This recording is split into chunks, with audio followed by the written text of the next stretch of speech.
Në këtë moment, ndërsa lexoni këto fjalë, versioni juaj i së ardhmes tashmë ekziston diku në strukturën e universit. Jo si mundësi, jo si potencial, por si realitet fizik, po aq i vërtet sa momenti që po jetoni tani.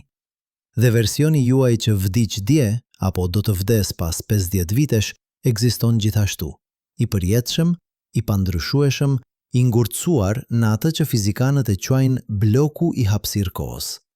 Çfarë nëse vdekja që ju frikson nuk është fund, por thjesht një kufi i perceptimit tuaj? Çfarë nëse çdo moment që keni jetuar ndonjëherë vazhdon të ekzistojë diku përgjithmonë? Në vitin 1985, fizikani britanik Julian Barbour u zgjua në mes natës me një realizim që do ta ndryshonte tërësisht kuptimin ton për ekzistencën.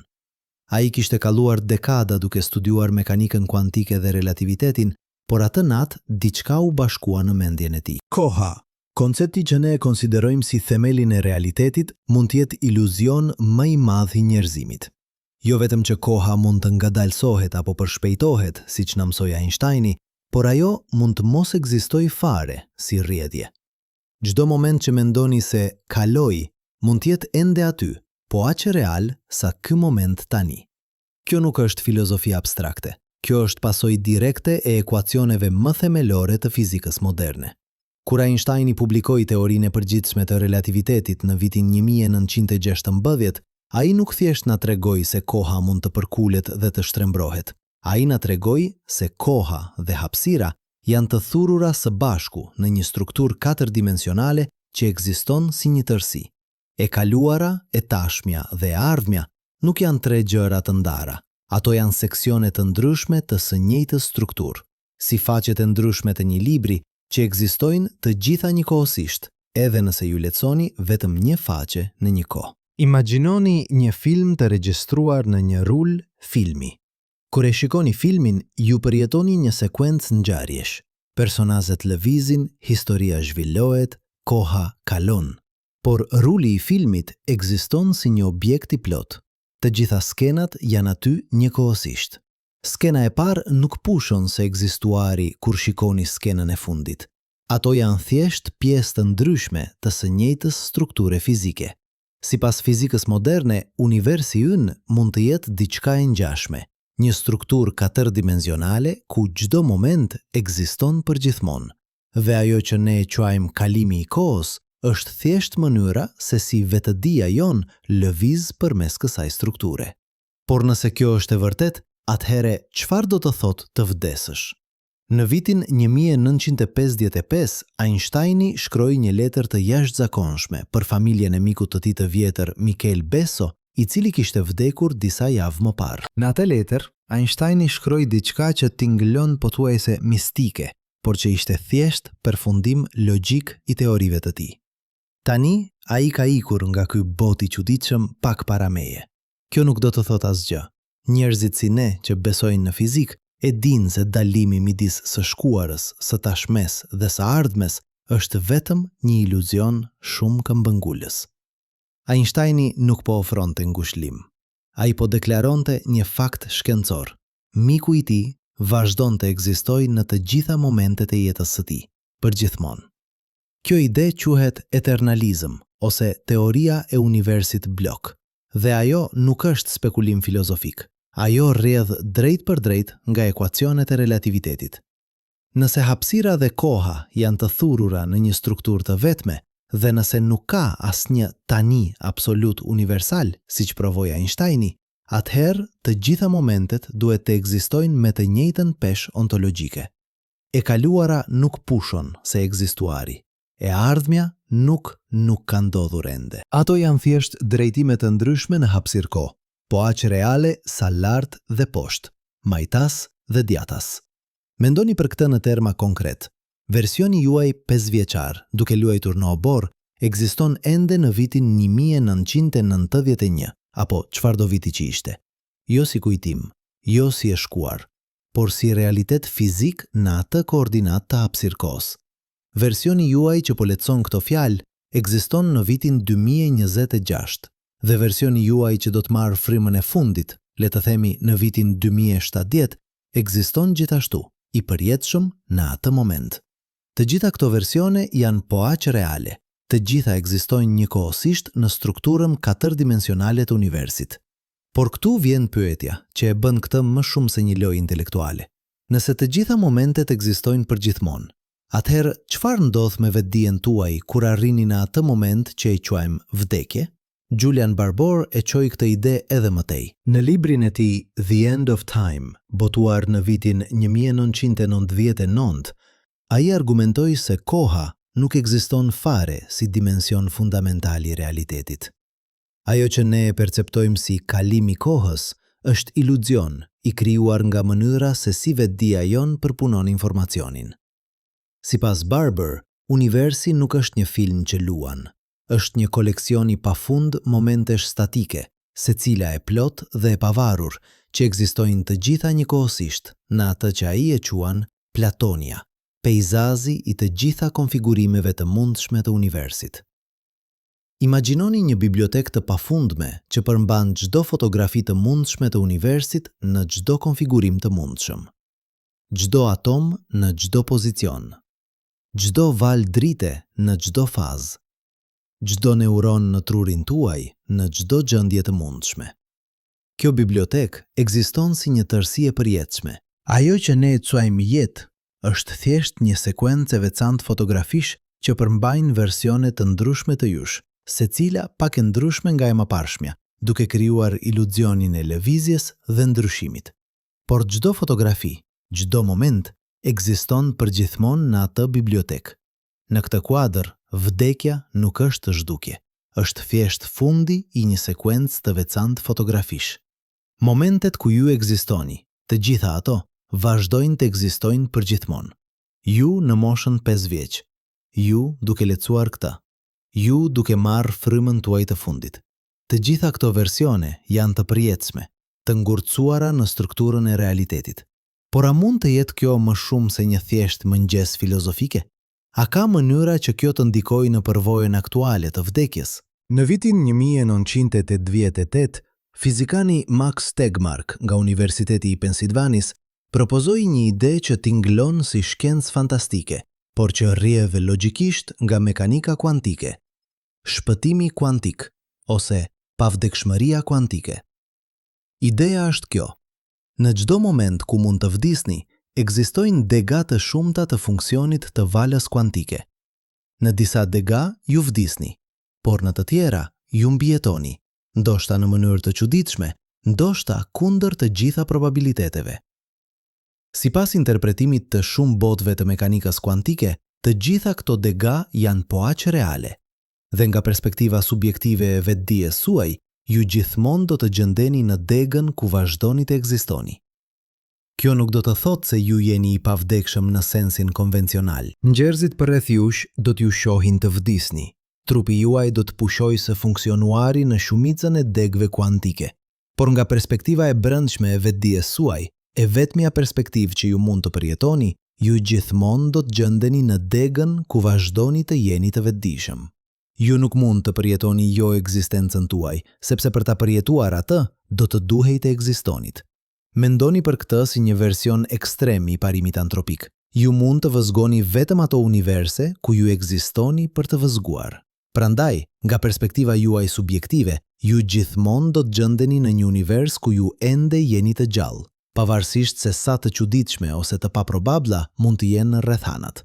Kjo ide tingëllon e çmendur, por ajo ka rrënjë në matematikën e mekanikës kuantike. Kur një sistem kuantik ndërvepron me mjedisin, ai nuk zgjedh një rezultat. Sipas interpretimit të shumë botëve, të gjitha rezultatet e mundshme ndodhin, secila në një degë të ndryshme të realitetit. Dhe nëse vetdia është një proces fizik, siç besojnë shumica e shkencëtarëve, atëherë ajo gjithashtu degëzohet. Versioni juaj që vdes në një aksident makinash në një degë nuk mund të jetë i vetdijshëm për atë vdekje, sepse vetdia e tij pushon. Por versioni juaj që mbijetoi në mënyrë të çuditshme, ndoshta makina u shmang në momentin e fundit, ndoshta ju u zgjuat në spital kundër të gjitha pritjeve, vazhdon të jetë i vetdijshëm. Nga perspektiva e jashtme, kjo nuk ndryshon asgjë. Njerëzit vdesin, trupi juaj do të vdes. Por nga perspektiva e brendshme e vetdijes suaj, e vetmja perspektivë që ju mund të përjetoni, vdekja mund të jetë një ngjarje që gjithmonë ndodh në degë të tjera, kur në degën që ju përjetoni. Kjo ide bëhet edhe më e çuditshme kur e kombinoni me teorinë e universit blok. Nëse të gjitha momentet ekzistojnë përgjithmonë dhe nëse vetëdia juaj gjithmonë gjendet në degët ku ajo vazhdon të ekzistojë, atëherë nga perspektiva juaj subjektive, ju mund të jeni vërtet të pavdekshëm, jo sepse vazhdoni të jetoni përgjithmonë në një linjë kohore lineare, por sepse gjithmonë ekzistoni në disa momente të strukturës së hapësirë kohës dhe vetëdia juaj gjithmonë gjendet në ato momente. Por le të kthehemi në pyetjen themelore. Çfarë do të thotë kjo për përvojën aktuale të vdekjes? Në vitin 2007, fizikani dhe filozofi Sean Carroll nga Instituti Teknologjik i Kalifornisë botoi një artikull që eksploron implikimin e eternizmit për vetëdijen. Ai argumentoi se nëse universi blok është i vërtet, atëherë çdo moment i përvojës suaj ekziston përgjithmonë në një koordinatë specifike të hapësirë kohës. Kur arrini në momentin e vdekjes, le të themi në moshën 80 vjeç, ai moment ekziston përgjithmonë. Por gjithashtu ekziston përgjithmonë momenti kur ishit 50 vjeç, duke lexuar një libër në një pasdite me diel, dhe momenti kur ishit 20 vjeç, duke rënë në dashuri për herë të parë. Të gjitha këto momente janë po aq reale, po aq të pranishme në strukturën e universit. Nga kjo perspektivë, vdekja nuk është fund i ekzistencës suaj, është thjesht kufiri i një sekuence të veçantë momentesh. Ju në moshën 80 vjeç, duke marrë frymën tuaj të fundit, ekziston përgjithmonë në atë moment. Por gjithashtu ekziston përgjithmonë ju në çdo moment tjetër të jetës suaj. Asnjë prej këtyre momenteve nuk është më real se të tjerët. Të gjithë janë pjesë e përjetshme e strukturës së realitetit. Kjo ide ndryshon tërësisht pyetjen çfarë ndodh pas vdekjes. Nëse të gjitha momentet ekzistojnë përgjithmonë, atëherë nuk ka pas. Ka vetëm momente të ndryshme, disa prej të cilave përmbajnë ju të gjallë dhe disa prej të cilave nuk e bëjnë. Por momentet ku ju ekzistoni, të gjitha ato, janë të përjetshme. Imagjinoni se po shikoni jetën tuaj si një peizazh nga lart. Ju mund të shihni fëmijërinë tuaj në një cep, rinin tuaj në një tjetër, pleqërin tuaj në një të tretë. Të gjitha këto versione të jush ekzistojnë njëkohësisht në atë peizazh. Kur lëvizni përmes kohës, ju nuk po shkatërroni versionet e mëparshëm të vetes suaj. Ju thjesht po përjetoni pjesë të ndryshme të peizazhit. Dhe kur arrini në skajin e peizazhit, momentin e vdekjes, kjo nuk e bën peizazhin të zhdukët. Ai vazhdon të ekzistojë si një tërësi e plotë, me ju në çdo pikë përgjatë rrugës. Por këtu vjen një pyetje edhe më e thellë. Nëse koha është iluzion, nëse të gjitha momentet ekzistojnë njëkohësisht, atëherë çfarë është vetëdia? Çfarë është ju që përjeton këto momente? Julian Barber argumenton se vetëdia nuk është një gjë që rrjedh përmes kohës, është një pronë që shfaqet në momente specifike të konfigurimit të universit. Çdo moment që përfshin trurin tuaj në një gjendje të caktuar, përmban një përvojë subjektive, një tani që ndihet si e tashmja. Por ky tani nuk është unik. Çdo moment tjetër i jetës suaj gjithashtu përmban një tani që ndihet po aq i menjëhershëm, po aq i pranishëm. Kjo do të thotë se ju, në moshën 5 vjeç, nuk është një version i vjetër i jush që pushoi se ekzistuari. Është një përvojë e plotë, e pavarur, që ekziston përgjithmonë në atë moment të hapësirë kohës, duke ndjerë se ai moment është tani. Dhe ju, duke lecuar këto fjalë, është një përvojë tjetër, e plotë, e pavarur, që ekziston përgjithmonë në këtë moment, duke ndjerë se ky moment është tani. Dhe ju, në momentin e vdekjes, do të jetë një përvojë e tretë e plotë, e pavarur, që ekziston përgjithmonë në atë moment. Nga kjo perspektivë, ju nuk jeni një gjë e vetme që lëviz përmes kohës. Ju jeni një koleksion i pafund përvojash të ndryshme, secila e përjetshme, secila duke ndjerë se ajo është tani. Ajo që e bën këto përvoja të ndjejnë si pjesë të një jete të vetme, është fakti se ato janë të lidhura nga kujtesa dhe vazhdimësia fizike. por në realitet, secila është një ngjarje e pavarur në strukturën e universit. Kjo ide mund të tingëllojë ftohtë ose depersonalizuese, por në fakt, ajo ofron një lloj ngushëllimi të thellë. Nëse çdo moment i jetës suaj ekziston përgjithmonë, atëherë asgjë nuk humbet vërtet. Çdo përvojë e lumtur, çdo moment dashurie, çdo realizim, të gjitha këto vazhdojnë të ekzistojnë përgjithmonë në strukturën e realitetit. Ato nuk janë e kaluara në sensin e të qenit zhdukur. Ato janë pjesë të përjetshme të peizazhit të hapësirë kohës. Dhe nëse kjo është e vërtet, atëherë vdekja nuk është fund i jush, është thjesht kufiri i një sekuence të veçantë përvojash. Ju, në çdo moment të jetës suaj, vazhdoni të ekzistoni përgjithmonë. Vdekja nuk i shkatërron ato momente. Ajo thjesht shënon pikën ku ato ndalojnë së shtuar. Por a ka ndonjë provë eksperimentale për këto ide? A mund t'i testojmë ato? Në vitin 2001, fizikani David Deutsch nga Universiteti i Oxfordit propozoi një eksperiment mendor që eksploron implikimin e interpretimit të shumë botëve për përvojën subjektive. Imagjinoni një makinë që ju vret me një probabilitet 50% çdo herë që aktivizoni. Në gjysmën e degëve kuantike ju vdisni, në gjysmën tjetër ju mbijetoni. Nëse e aktivizoni makinën 10 herë, probabiliteti që të mbijetoni në të gjitha 10 herët është vetëm 1 në 1024. Nga perspektiva e jashtme, kjo është shumë e paprobabël, por nga perspektiva juaj subjektive, nëse interpretimi i shumë botëve është i saktë, ju gjithmonë do të gjendeni në degën ku mbijetuat të gjitha 10 herët, pavarësisht se sa e paprobabël është kjo. Natyrisht, ne nuk mund ta kryejmë këtë eksperiment në realitet, por ai ilustron një pikë të rëndësishme.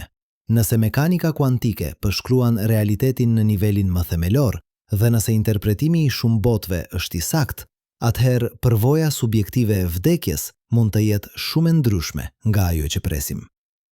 Nga perspektiva e jashtme, ju vdisni, por nga perspektiva e brendshme, ju mund të gjendeni gjithmonë në degët ku vazhdoni të ekzistoni, edhe nëse ato degë bëhen gjithnjë më të çuditshme dhe të paprobabla. Kjo ide është kontroverse, madje edhe midis fizikanëve që pranojnë interpretimin e shumë botëve. Shumë argumentojnë se vetëdia nuk mund të ndjek degët ku mbijetoni, sepse në shumicën e degëve ju vdisni dhe nuk ka asnjë vetëdije për të ndjekur asgjë. Por të tjerë argumentojnë se nga perspektiva subjektive, e vetmja perspektivë që ju mund të përjetoni, ju gjithmonë do të gjendeni në degët ku jeni të vetëdijshëm, sepse nuk mund të jeni të vetëdijshëm për degët ku nuk jeni. Kjo është një nga pyetjet më të thella dhe më të pasgjidhura në kryqëzimin e fizikës dhe filozofisë së mendjes. Çfarë është marrëdhënia midis vetëdijes dhe strukturës fizike të realitetit? Dhe si ndikon kjo marrëdhënie në përvojën e vdekjes? Por le të kthehemi në teorinë e universit blok dhe të shqyrtojmë implikimin e saj për kuptimin ton të identitetit personal. Nëse të gjitha momentet e jetës suaj ekzistojnë njëkohësisht, atëherë në një kuptim të caktuar, ju nuk jeni një person i vetëm që lëviz përmes kohës. Ju jeni një strukturë katërdimensionale, një vrim krimbi e vetdijes që shtrihet nga lindja deri në vdekje, me çdo moment duke qenë një prerje ndryshme e kësaj strukture.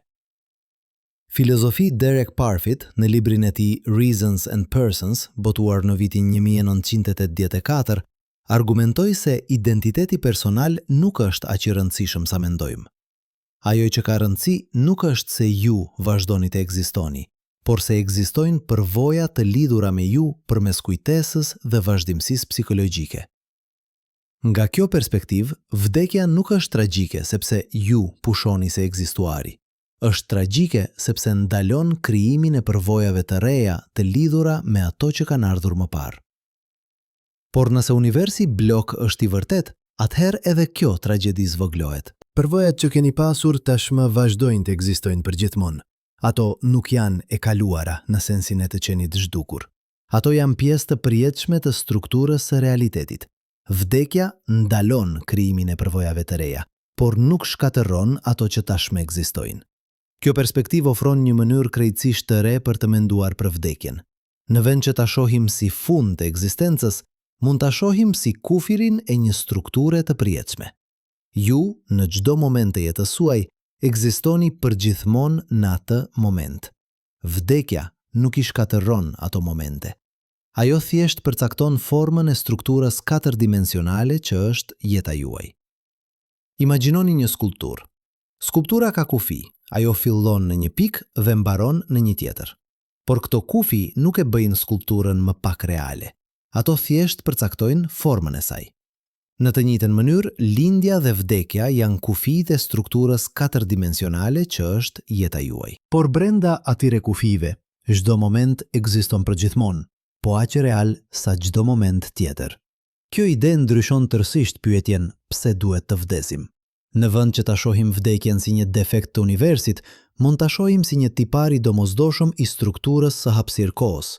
Ashtu si një skulptur duhet të ketë kufi për të pasur formë, një jetë duhet të ketë fillim dhe fund për të qenë një strukturë e përcaktuar në hapësirë-kohë.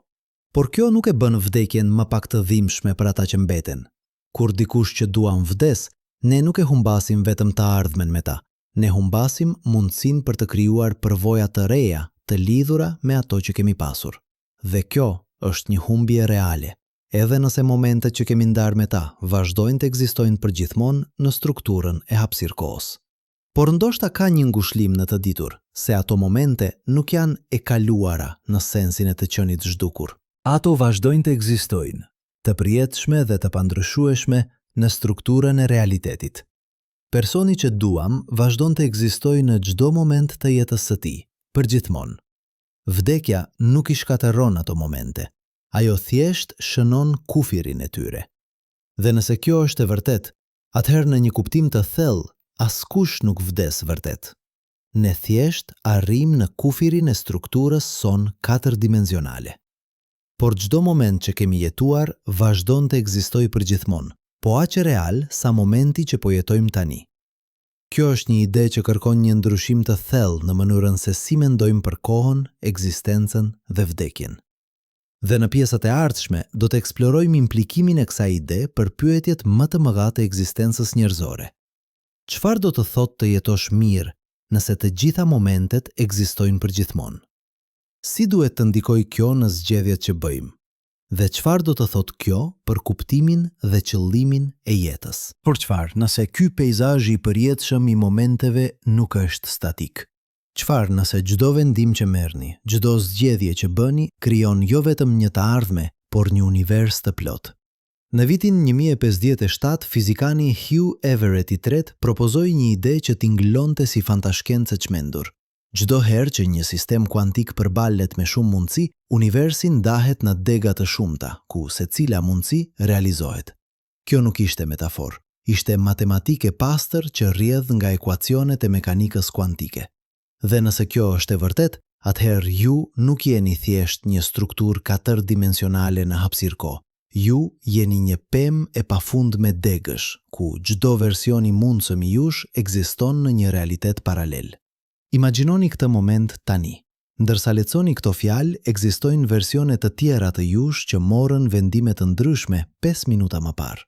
Një version vendosi të ndalojë se lecuari dhe të shkojë të hajë. Një tjetër vendosi të telefonojë një mik të vjetër. Një tjetër vazhdoi të lexojë, por mendja i ndakaçi diku tjetër. Sipas interpretimit të shumë botëve, të gjitha këto versione janë po aq reale sa ju që po lexoni këto fjalë tani. Ato nuk janë mundësi që nuk ndodhen. Ato janë realitete që ndodhen në dega të tjera të funksionit të valës kuantike. Kjo ide tingëllon e çmendur, por ajo zgjidh një nga misteret më të mëdha të mekanikës kuantike, problemin e matjes. Kur vëzhgoni një sistem kuantik, le të themi një elektron që mund të jetë në 2 vende njëkohësisht, ai zgjedh një vend.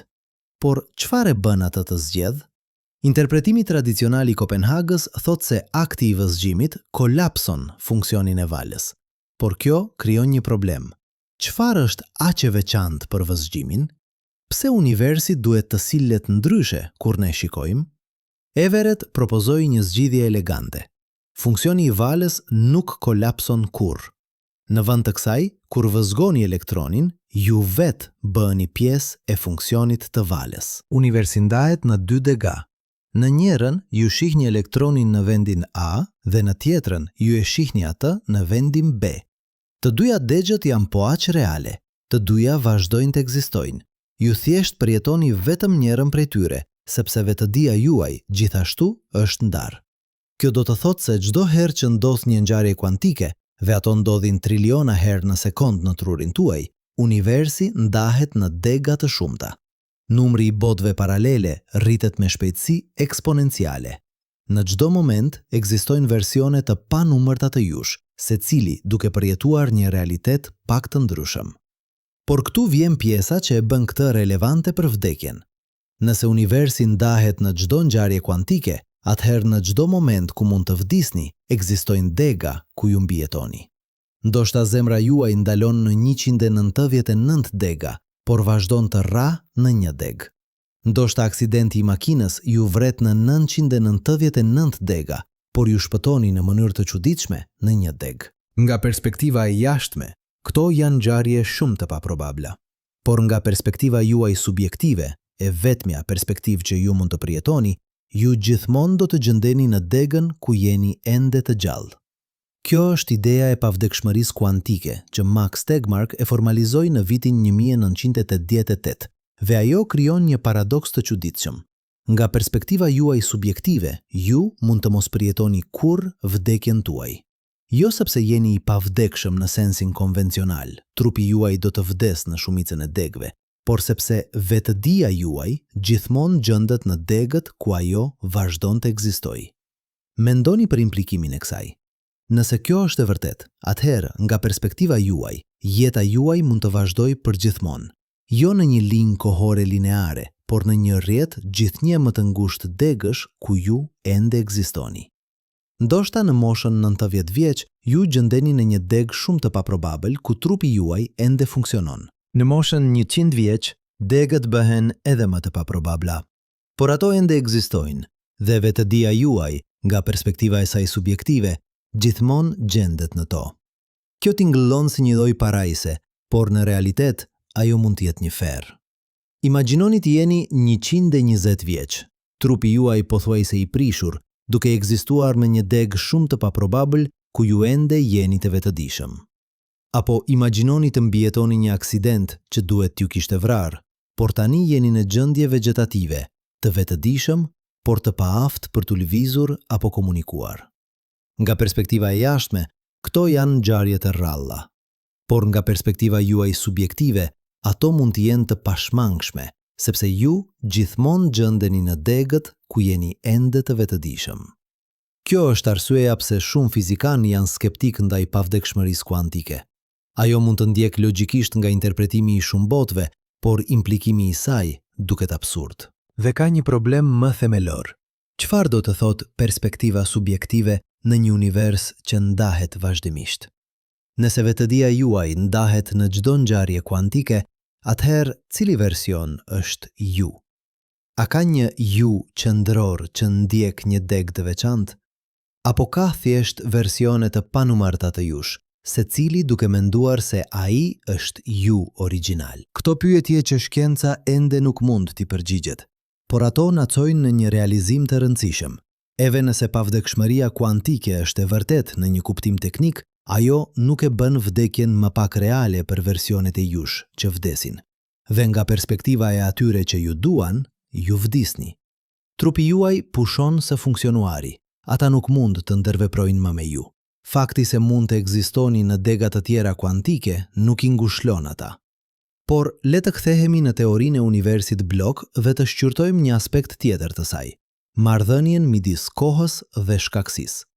Ne jemi mësuar të mendojmë për shkaksin si një proces që lëviz përmes kohës. A shkakton B, i cili shkakton C.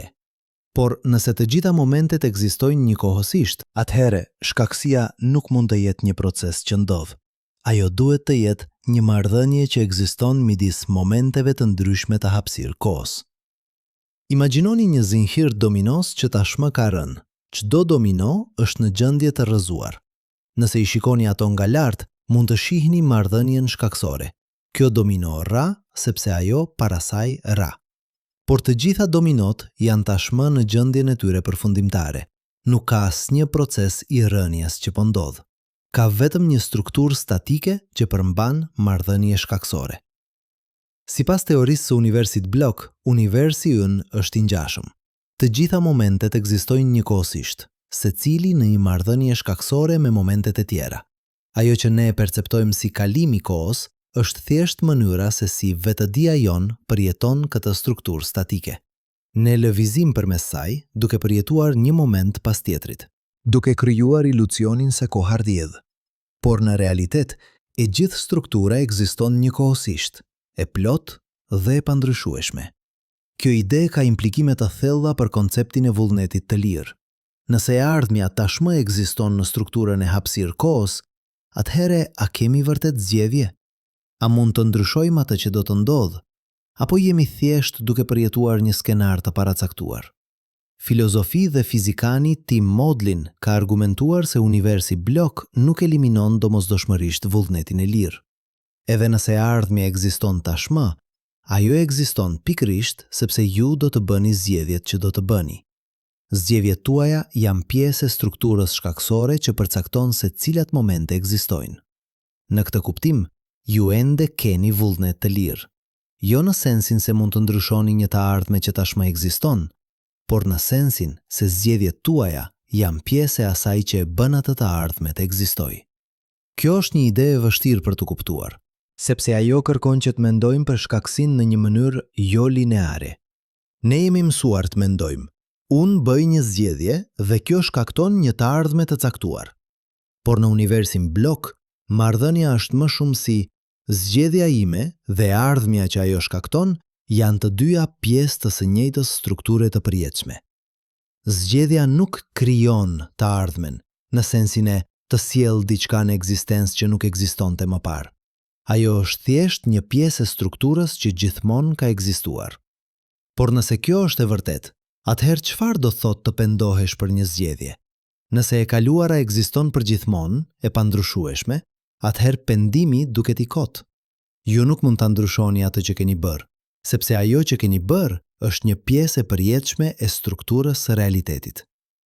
Por ndoshta pendimi nuk është për të ndryshuar të kaluarën. Ndoshta është për të kuptuar se cilat zgjedhje çojnë në cilat rezultate, në mënyrë që momentet e ardhshme të strukturës suaj katërdimensionale të jenë të ndryshme. Edhe nëse ato momente tashmë ekzistojnë, ato ekzistojnë pikërisht sepse ju do të mësoni nga pendimet tuaja dhe do të bëni zgjedhje të ndryshme. Kjo na çon në një pyetje edhe më të thellë. Nëse të gjitha momentet ekzistojnë përgjithmonë, atëherë çfarë do të thotë të jetosh mirë? A ka rëndësi si i kaloni momentet tuaja nëse ato do të ekzistojnë përgjithmonë, pavarësisht se çfarë bëni? Filozofi Hugh Price ka argumentuar se universi blok në fakt e bën jetën më kuptimplot, jo më pak. Nëse çdo moment i jetës suaj ekziston përgjithmonë, atëherë çdo zgjedhje që bëni ka peshë të përjetshme. Momenti kur zgjidhni të jeni të sjellshëm me dikë ekziston përgjithmonë. Momenti kur zgjidhni të krijoni diçka të bukur ekziston përgjithmonë. Këto nuk janë ngjarje që kalojnë dhe zhduken. Ato janë pjesë të përjetshme të strukturës së realitetit. Nga kjo perspektivë, jeta nuk është për të arritur diçka që do të vazhdoj pas vdekjes. Është për të krijuar një strukturë katërdimensionale që është e bukur, kuptimplot dhe e vlefshme në vetvete. Çdo moment i mirë që krijoni është një pjesë e përjetshme e kësaj strukture. Çdo akt dashurie, çdo moment gëzimi, çdo realizim, të gjitha këto ekzistojnë përgjithmonë në peizazhin e hapësirë kohës. Por kjo gjithashtu do të thotë se çdo moment i vuajtjes, çdo gabim, çdo dhimbje, të gjitha këto gjithashtu ekzistojnë përgjithmonë. Dhe kjo mund të duket si një mendim i tmerrshëm. Nëse vuajtja juaj ekziston përgjithmonë, si mund të gjeni ngushëllim? Ndoshta përgjigja qëndron në të kuptuarit se edhe pse vuajtja ekziston përgjithmonë në ato momente specifike, ajo nuk është e gjithë struktura. Jeta juaj nuk është vetëm vuajtja. Ajo është gjithashtu gëzimi, dashuria, bukuria, kuptimi. Dhe të gjitha këto gjithashtu ekzistojnë përgjithmonë. Struktura e plotë e jetës suaj përmban të dyja dhe vlera e saj nuk përcaktohet nga momenti më i keq, por nga tërësia e saj. Kjo ide është e ngjashme me mënyrën se si vlerësojmë një vepër arti. Një simfoni mund të ketë momentet e errta, të dhimbshme, por ne nuk e gjykojmë simfonin vetëm nga ato momente. Ne e vlerësojmë atë si një tërësi, ku momentet e errta kontribojnë në thellësinë dhe bukurinë e përgjithshme. Në të njëjtën mënyrë, jeta juaj si një strukturë 4-dimensionale mund të përmbajë vuajtje, por ajo gjithashtu përmban shumë më tepër dhe vlera e saj qëndron në tërësinë e saj. Por le të kthehemi në pyetjen e vdekjes. Nëse çdo moment i jetës suaj ekziston përgjithmonë, atëherë çfarë ndodh me vetdijen tuaj në momentin e vdekjes? A ka një moment të fundit të vetdijes, apo vetdia thjesht pushon pa një përvojë të fundit? Kjo është një nga pyetjet më të vështira në filozofinë e mendjes. Disa filozofë argumentojnë se nuk mund të ketë një moment të fundit të vetdijes, sepse për të qenë i vetdijshëm për një moment, duhet të ketë një moment tjetër ku ju kujtoni atë moment. Nëse nuk ka moment tjetër, atëherë nuk ka vetdije për momentin të fundit. Nga kjo perspektiv, vetdia thjesht pushon pa një përvojë të fundit. Por të tjerë argumentojnë se çdo moment i vetdijes është i plot në vetvete. Ju nuk keni nevojë për një moment tjetër për të qenë i vetdijshëm për momentin aktual. Nëse kjo është e vërtetë, atëherë mund të ketë një moment të fundit të vetdijes, një përvojë e fundit që ekziston përgjithmonë në atë moment të hapësirë-kohës, edhe nëse nuk ka asnjë moment tjetër pas saj. Kjo pyetje nuk është thjesht akademike. Ajo prek zemrën e asaj që do të thotë të vdesësh. A do të ketë një moment kur ju jeni të vetdijshëm se po vdisni? Apo vetdia thjesht do të zbehet pa një përvojë të qartë të fundit? Dëshmit nga njerëzit që kanë pasur përvoja afër vdekjes sugjerojnë se mund të ketë një lloj vetdijeje në momentet e fundit. Shumë raportojnë një ndjenjë qartësie, paqeje, madje edhe gëzimi. Por këto janë përvoja të njerëzve që nuk vdiqën vërtet. Ata u rikthyen. Çfarë ndodh në momentin kur nuk ka kthim? Ne nuk mund ta dim nga përvoja direkte. Por nëse universi blok është i vërtet, atëherë çdo moment i vetdijes, duke përfshirë momentin e fundit, nëse ekziston një i tillë, ekziston përgjithmonë. Nëse ka një moment kur ju jeni të vetdijshëm se po vdisni, ai moment ekziston përgjithmonë në strukturën e hapësirë-kohës. Dhe nëse ka një ndjenjë paqeje apo pranimit në atë moment, ajo gjithashtu ekziston përgjithmonë. Kjo na çon në një ide ngushëlluese. Nëse ka diçka të bukur apo kuptim plot në momentin e vdekjes, një ndjenjë plotësie, një kuptim se jeta ka qenë e vlefshme, ajo ndjenjë ekziston përgjithmonë. Ajo nuk kalon. Ajo është një pjesë e përjetshme e strukturës së realitetit. Por çfarë për ata që vdesin në dhimbje, në frikë, në dëshpërim?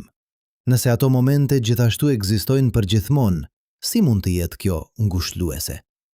Ndoshta përgjigja është se edhe ato momente nuk janë e gjithë historia. Personi që vdes në dhimbje gjithashtu jetoi momente gëzimi, dashurie, bukurie. Dhe të gjitha ato momente ekzistojnë gjithashtu, përgjithmonë.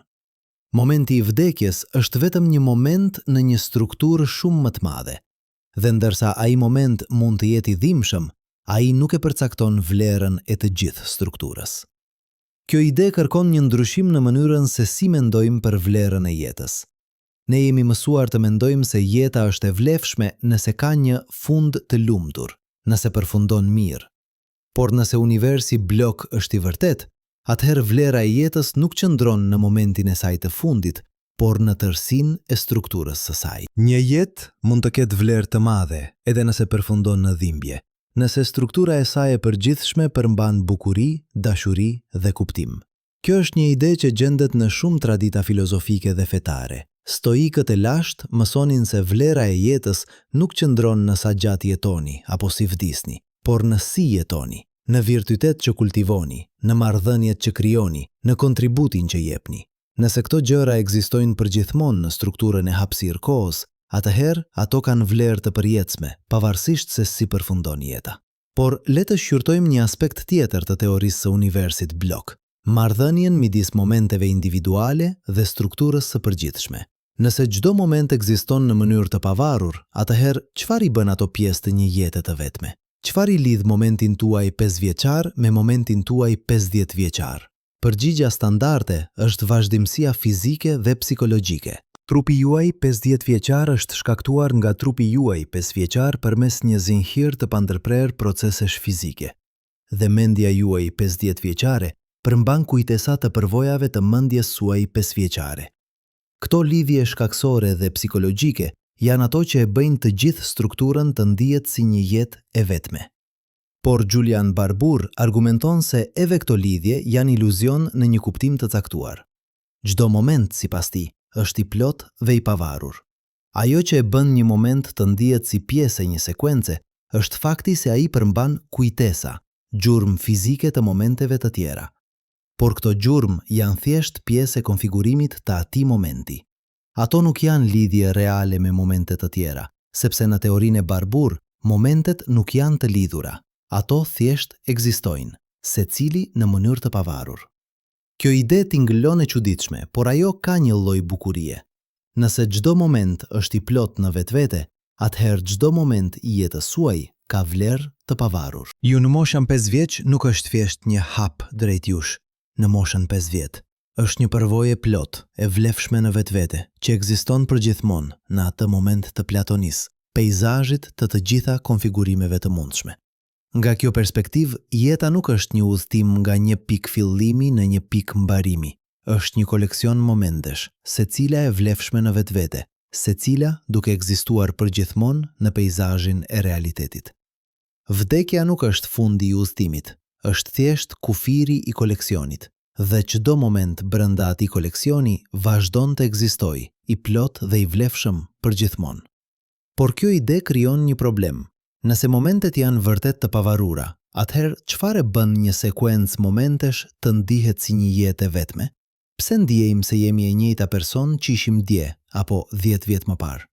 Përgjigjja e Barbour është se kjo ndjenjë vazhdimësisë është iluzion i krijuar nga gjurmët e kujtesës në çdo moment. Kur ju mendoni se kujtoni diçka nga e kaluara, ju nuk jeni vërtet duke hyrë në një moment tjetër. Ju thjesht po përjetoni një moment që përmban gjurmë fizike që interpretoni si kujtesa. Por ato gjurmë janë thjesht pjesë e konfigurimit të atij momenti. Ato nuk janë lidhje reale me momente të tjera. Kjo ide është e vështirë për t'u pranuar, sepse ajo sfidohet me përvojën tonë më themelore, ndjenjen se jemi të njëjtët persona që ishim dje. Por ndoshta kjo ndjenjë është vërtet iluzion, një iluzion i dobishëm që na ndihmon të funksionojmë, por një iluzion megjithatë. Nëse kjo është e vërtet, atëherë identiteti personal është shumë më i brisht se sa mendojmë. Ju nuk jeni një gjë e vetme që vazhdon përmes kohës. Ju jeni një koleksion momentesh që ndajnë gjurmë të ngjashme kujtese, duke krijuar iluzionin e vazhdimësisë. Dhe kur vdisni, kjo koleksion thjesht ndalon së shtuari. Por çdo moment që tashmë ekziston, vazhdon të ekzistojë përgjithmonë. Kjo perspektivë mund të duket e ftohtë ose depersonalizuese, por ajo gjithashtu mund të jetë çliruese. Nëse identiteti personal është iluzion, atëherë shumë nga frikrat tona për vdekjen mund të bazohen në një keqkuptim. Ne friksohemi se ne do të pushojmë se ekzistuari, por nëse ne nuk jemi një gjë e vetme që vazhdon përmes kohës, por një koleksion momentesh, atëherë çfarë do të thotë të pushosh se ekzistuari? Momentet që tashmë ekzistojnë vazhdojnë të ekzistojnë. Thjesht nuk do të ketë momente të reja që shtohen në koleksion. Kjo ide është e ngjashme me mënyrën se si filozofi Derek Parfit mendonte për identitetin personal. Ai argumentoi se ajo që ka rëndësi nuk është se ju vazhdoni të ekzistoni, por se ekzistojnë përvoja të lidhura me ju përmes kujtesës dhe vazhdimësisë psikologjike. Nëse kjo është e vërtet, atëhere vdekja nuk është tragjike sepse ju pushoni se ekzistuari. Është tragjike sepse ndalon krijimin e përvojave të reja të lidhura me ato që kanë ardhur më parë. Por nëse universi blok është i vërtet, atëhere edhe kjo tragjedi zvoglohet.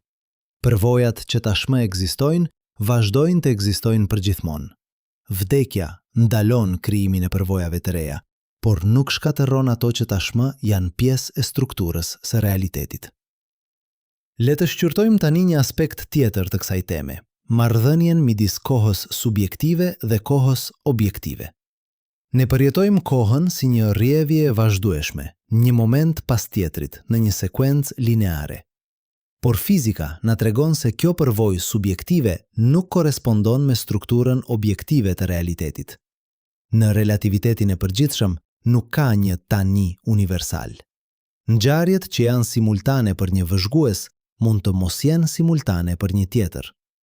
Dhe në teorinë e universit blok, të gjitha momentet ekzistojnë njëkohësisht në strukturën e hapësirë-kohës. Kjo do të thotë se përvoja jonë subjektive e kohës është një lloj iluzion, jo në sensin se nuk është reale, por në sensin se nuk korespondon me strukturën themelore të realitetit. Ne përjetojmë kohën si rrjedhje, sepse kështu është ndërtuar truri ynë. Por kjo rrjedhje nuk është një tipar i universit, është një tipar i mënyrës se si ne përpunojmë informacionin. Kjo ide ka implikime të thella për kuptimin ton të vdekjes. Nëse koha subjektive është iluzion, atëherë ndjenja jonë se jemi duke lëvizur drejt vdekjes gjithashtu është iluzion.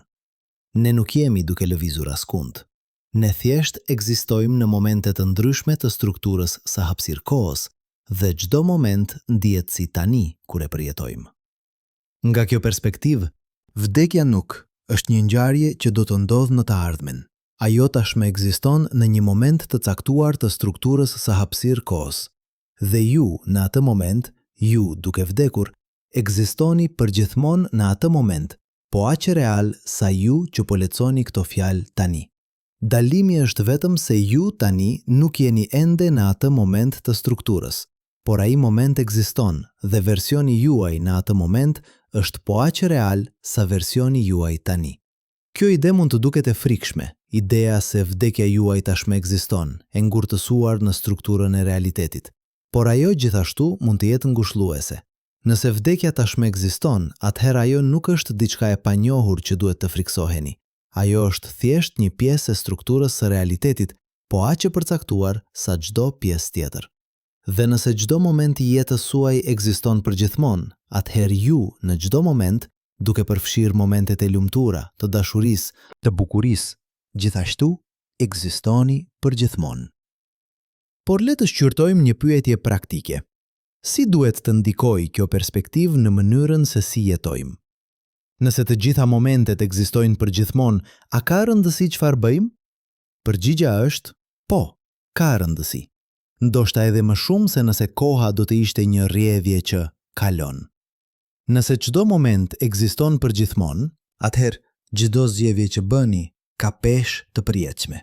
Momenti kur zgjidhni të jeni të sjellshëm ekziston përgjithmonë. Momenti kur zgjidhni të krijoni diçka të bukur ekziston përgjithmonë. Këto nuk janë ngjarje që kalojnë dhe zhduken. Ato janë pjesë të përjetshme të strukturës së realitetit. Kjo perspektivë e bën çdo moment të rëndësishëm. Jo sepse ai do të çojë në një të ardhme më të mirë, edhe pse mund ta bëjë, por sepse ai vetë është një pjesë e përjetshme e strukturës së realitetit. Çdo moment i mirë që krijoni është një kontribut i përjetshëm në peizazhin e hapësirë-kohës. Dhe kjo gjithashtu do të thotë se çdo moment i keq që krijoni, çdo akt mizorie, çdo fjalë e ashpër, çdo mundësi e humbur, gjithashtu ekziston përgjithmonë. Kjo mund të duket si një barrë e rëndë, por ajo gjithashtu mund të jetë motivuese.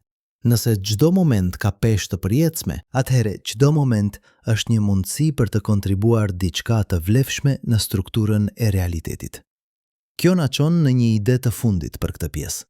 Marrëdhënien midis individualitetit dhe universalitetit.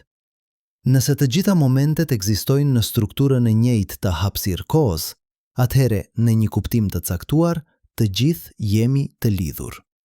Momenti juaj dhe momenti im janë pjesë të së njëjtës strukture. Vdekja juaj dhe vdekja ime janë pjesë të së njëjtës strukture. Ne nuk jemi entitete të ndara që lëvizin përmes një kohe të përbashkët. Ne jemi pjesë të një strukture të vetme, të përjetshme, 4-dimensionale. Kjo ide gjendet në shumë tradita shpirtërore. Ideja se të gjithë jemi një, se ndarjet midis nesh janë iluzion. Por në teorinë e universit blok, kjo nuk është mistik, është pasojë e strukturës së hapësirë-kohës. Ne jemi të gjithë pjesë të së njëjtës strukture fizike, të lidhur përmes marrëdhënieve shkaksore dhe hapësinore kohore. Nga kjo perspektivë, vdekja nuk është fundi një ekzistence të izoluar. Është një transformim i një pjese të strukturës së përgjithshme, dhe ndërsa ajo pjesë mund të ndalojë së ndryshuar, mund të ndalojë së shtuari momentet e reja, Ajo vazhdon të jetë pjesë e strukturës, e lidhur me të gjitha pjesët e tjera përmes rrjetit të pafund të marrëdhënieve shkaksore dhe hapësinore kohore. Kjo ide ofron një lloj ngushëllimi që është i ndryshëm nga besimi tradicional në jetën pas vdekjes. Ajo nuk premton se ju do të vazhdoni të ekzistoni si një individ i vetëdijshëm pas vdekjes, por ajo thot se ju, të gjitha momentet tuaja, të gjitha përvojat tuaja, jeni pjesë e përjetshme e strukturës së realitetit. Ju nuk jeni një gjë e përkohshme që do të zhdukët. Ju jeni një tipar i përjetshëm i peizazhit të hapësirë kohës. Dhe nëse kjo është e vërtet, atëherë vdekja nuk është fund. Është thjesht kufiri i një strukture që vazhdon të ekzistojë përgjithmonë, e lidhur me të gjithë strukturën e universit përmes rrjetit të pafund të marrëdhënieve që e bëjnë realitetin atë që është. Por si duket kjo në praktik? Si ndryshon jeta juaj kur e kuptoni se çdo moment që jetoni do të ekzistojë përgjithmonë në strukturën e realitetit? Në vitin 2012, neuroskencistja Jill Bolte Taylor përshkroi një përvojë të jashtëzakonshme. Gjatë një goditjeje në tru, ajo humbi përkohësisht ndjenjen e kufive të trupit të saj dhe të rrjedhjes së kohës. Për disa orë, ajo ekzistoi në atë që e përshkroi si tani i përjetshëm. Një gjendje ku e kaluara dhe ardhmja nuk ekzistonin, vetëm momenti i pastër i pranisë. Kur u rimkua, ajo raportoi se kjo përvojë e kishte ndryshuar tërësisht kuptimin e saj për realitetin. Ajo kishte përjetuar drejt për drejt atë që fizika na tregon në mënyrë abstrakte, se koha mund të mos jetë ajo që duket. Imagjinoni të zgjojeni nesër me një kujtesë të plot të gjithë jetës suaj, por pa asnjë ndjenjë se ato ngjarje ndodhen në të kaluarën. Çdo kujtim ndihet po aq i menjëhershëm, po aq i pranishëm sa momenti aktual. Fëmijëria juaj, rinia juaj, dje, të gjitha ndihen si tani. Kjo nuk do të ishte humbje e kujtesës, do të ishte përvojë drejt për drejt e asaj që fizika e quan universin blok. Të gjitha momentet ekzistojnë njëkohësisht, dhe dallimi midis kuote 170 tani, kuote 171 dhe kuote 172, atëherë kuote 173 është vetëm një tipar i mënyrës se si truri ynë organizon informacionin. Por shumica prej nesh nuk kam pasur një përvojë të tillë. Ne jetojmë me ndjenjën e fortë se koha rrjedh, se e kaluara ka kaluar dhe ardhmja nuk ka ardhur ende. Si mund të jetojmë në mënyrë të ndryshme nëse e dim se kjo ndjenjë është iluzion? Le të fillojmë me një eksperiment mendor të propozuar nga filozofi Derek Parfit. Imagjinoni se ju do të nënshtrojeni një procedurë mjekësore nesër që do të jetë jashtëzakonisht e dhimbshme, por që do të shpëtojë jetën tuaj. Ju e dini se dhimbja do të jetë e tmerrshme, por ju gjithashtu e dini se pas procedurës do t'ju jepet një ilaç që do të fshijë plotësisht kujtesën e dhimbjes. Një javë pas procedurës, ju nuk do të kujtoni fare se ajo ndodhi. Pyetja e Parfit është, a duhet të friksoheni për këtë dhimbje? Shumica e njerëzve do të thonë po, natyrisht që duhet të friksoheni. Dhimbja do të jetë reale edhe nëse nuk do ta kujtoni më vonë. Por tani imagjinoni një skenar të dytë. Ju sapo keni kaluar procedurën dje. Ajo ishte jashtëzakonisht e dhimbshme, por ilaci tashmë ka fshirë kujtesën tuaj. Ju nuk kujtoni asgjë për dhimbjen. A duhet të ndiheni të lumtur se e keni kaluar? Apo a ka rëndësi nëse nuk e kujtoni? Parfit argumenton se këto dy skenar duhet të jenë ekuivalent.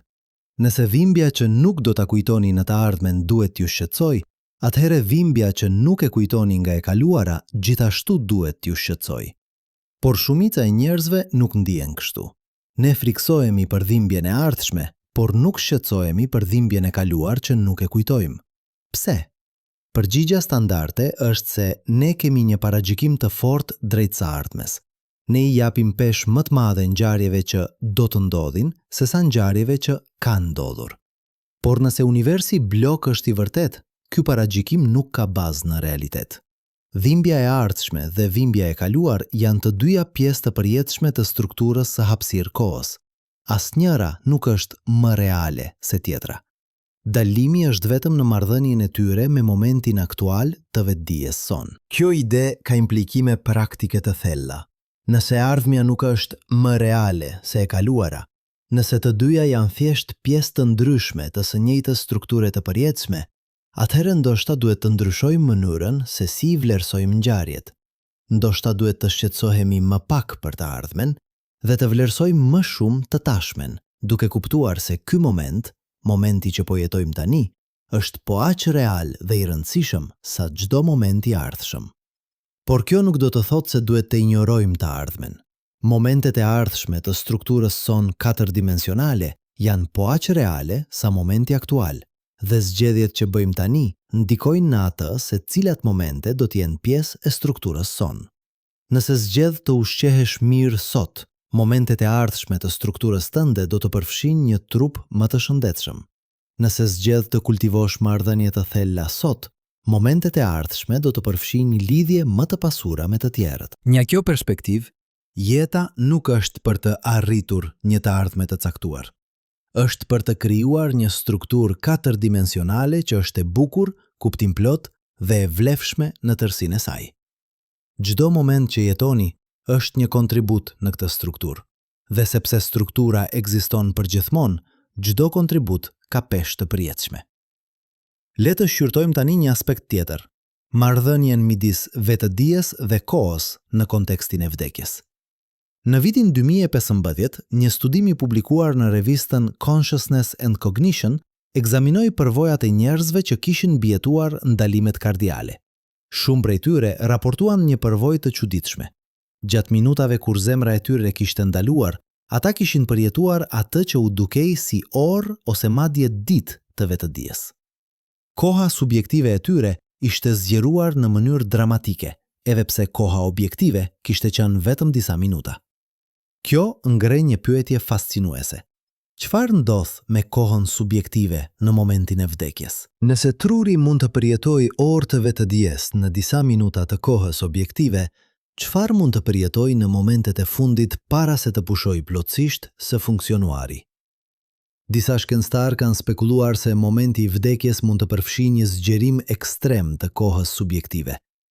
Ndërsa trupi juaj pushon së funksionuari në disa sekonda të kohës objektive, vetëdia juaj mund të përjetojë atë që ndihet si një kohë shumë më e gjatë, ndoshta madje një përjetësi subjektive.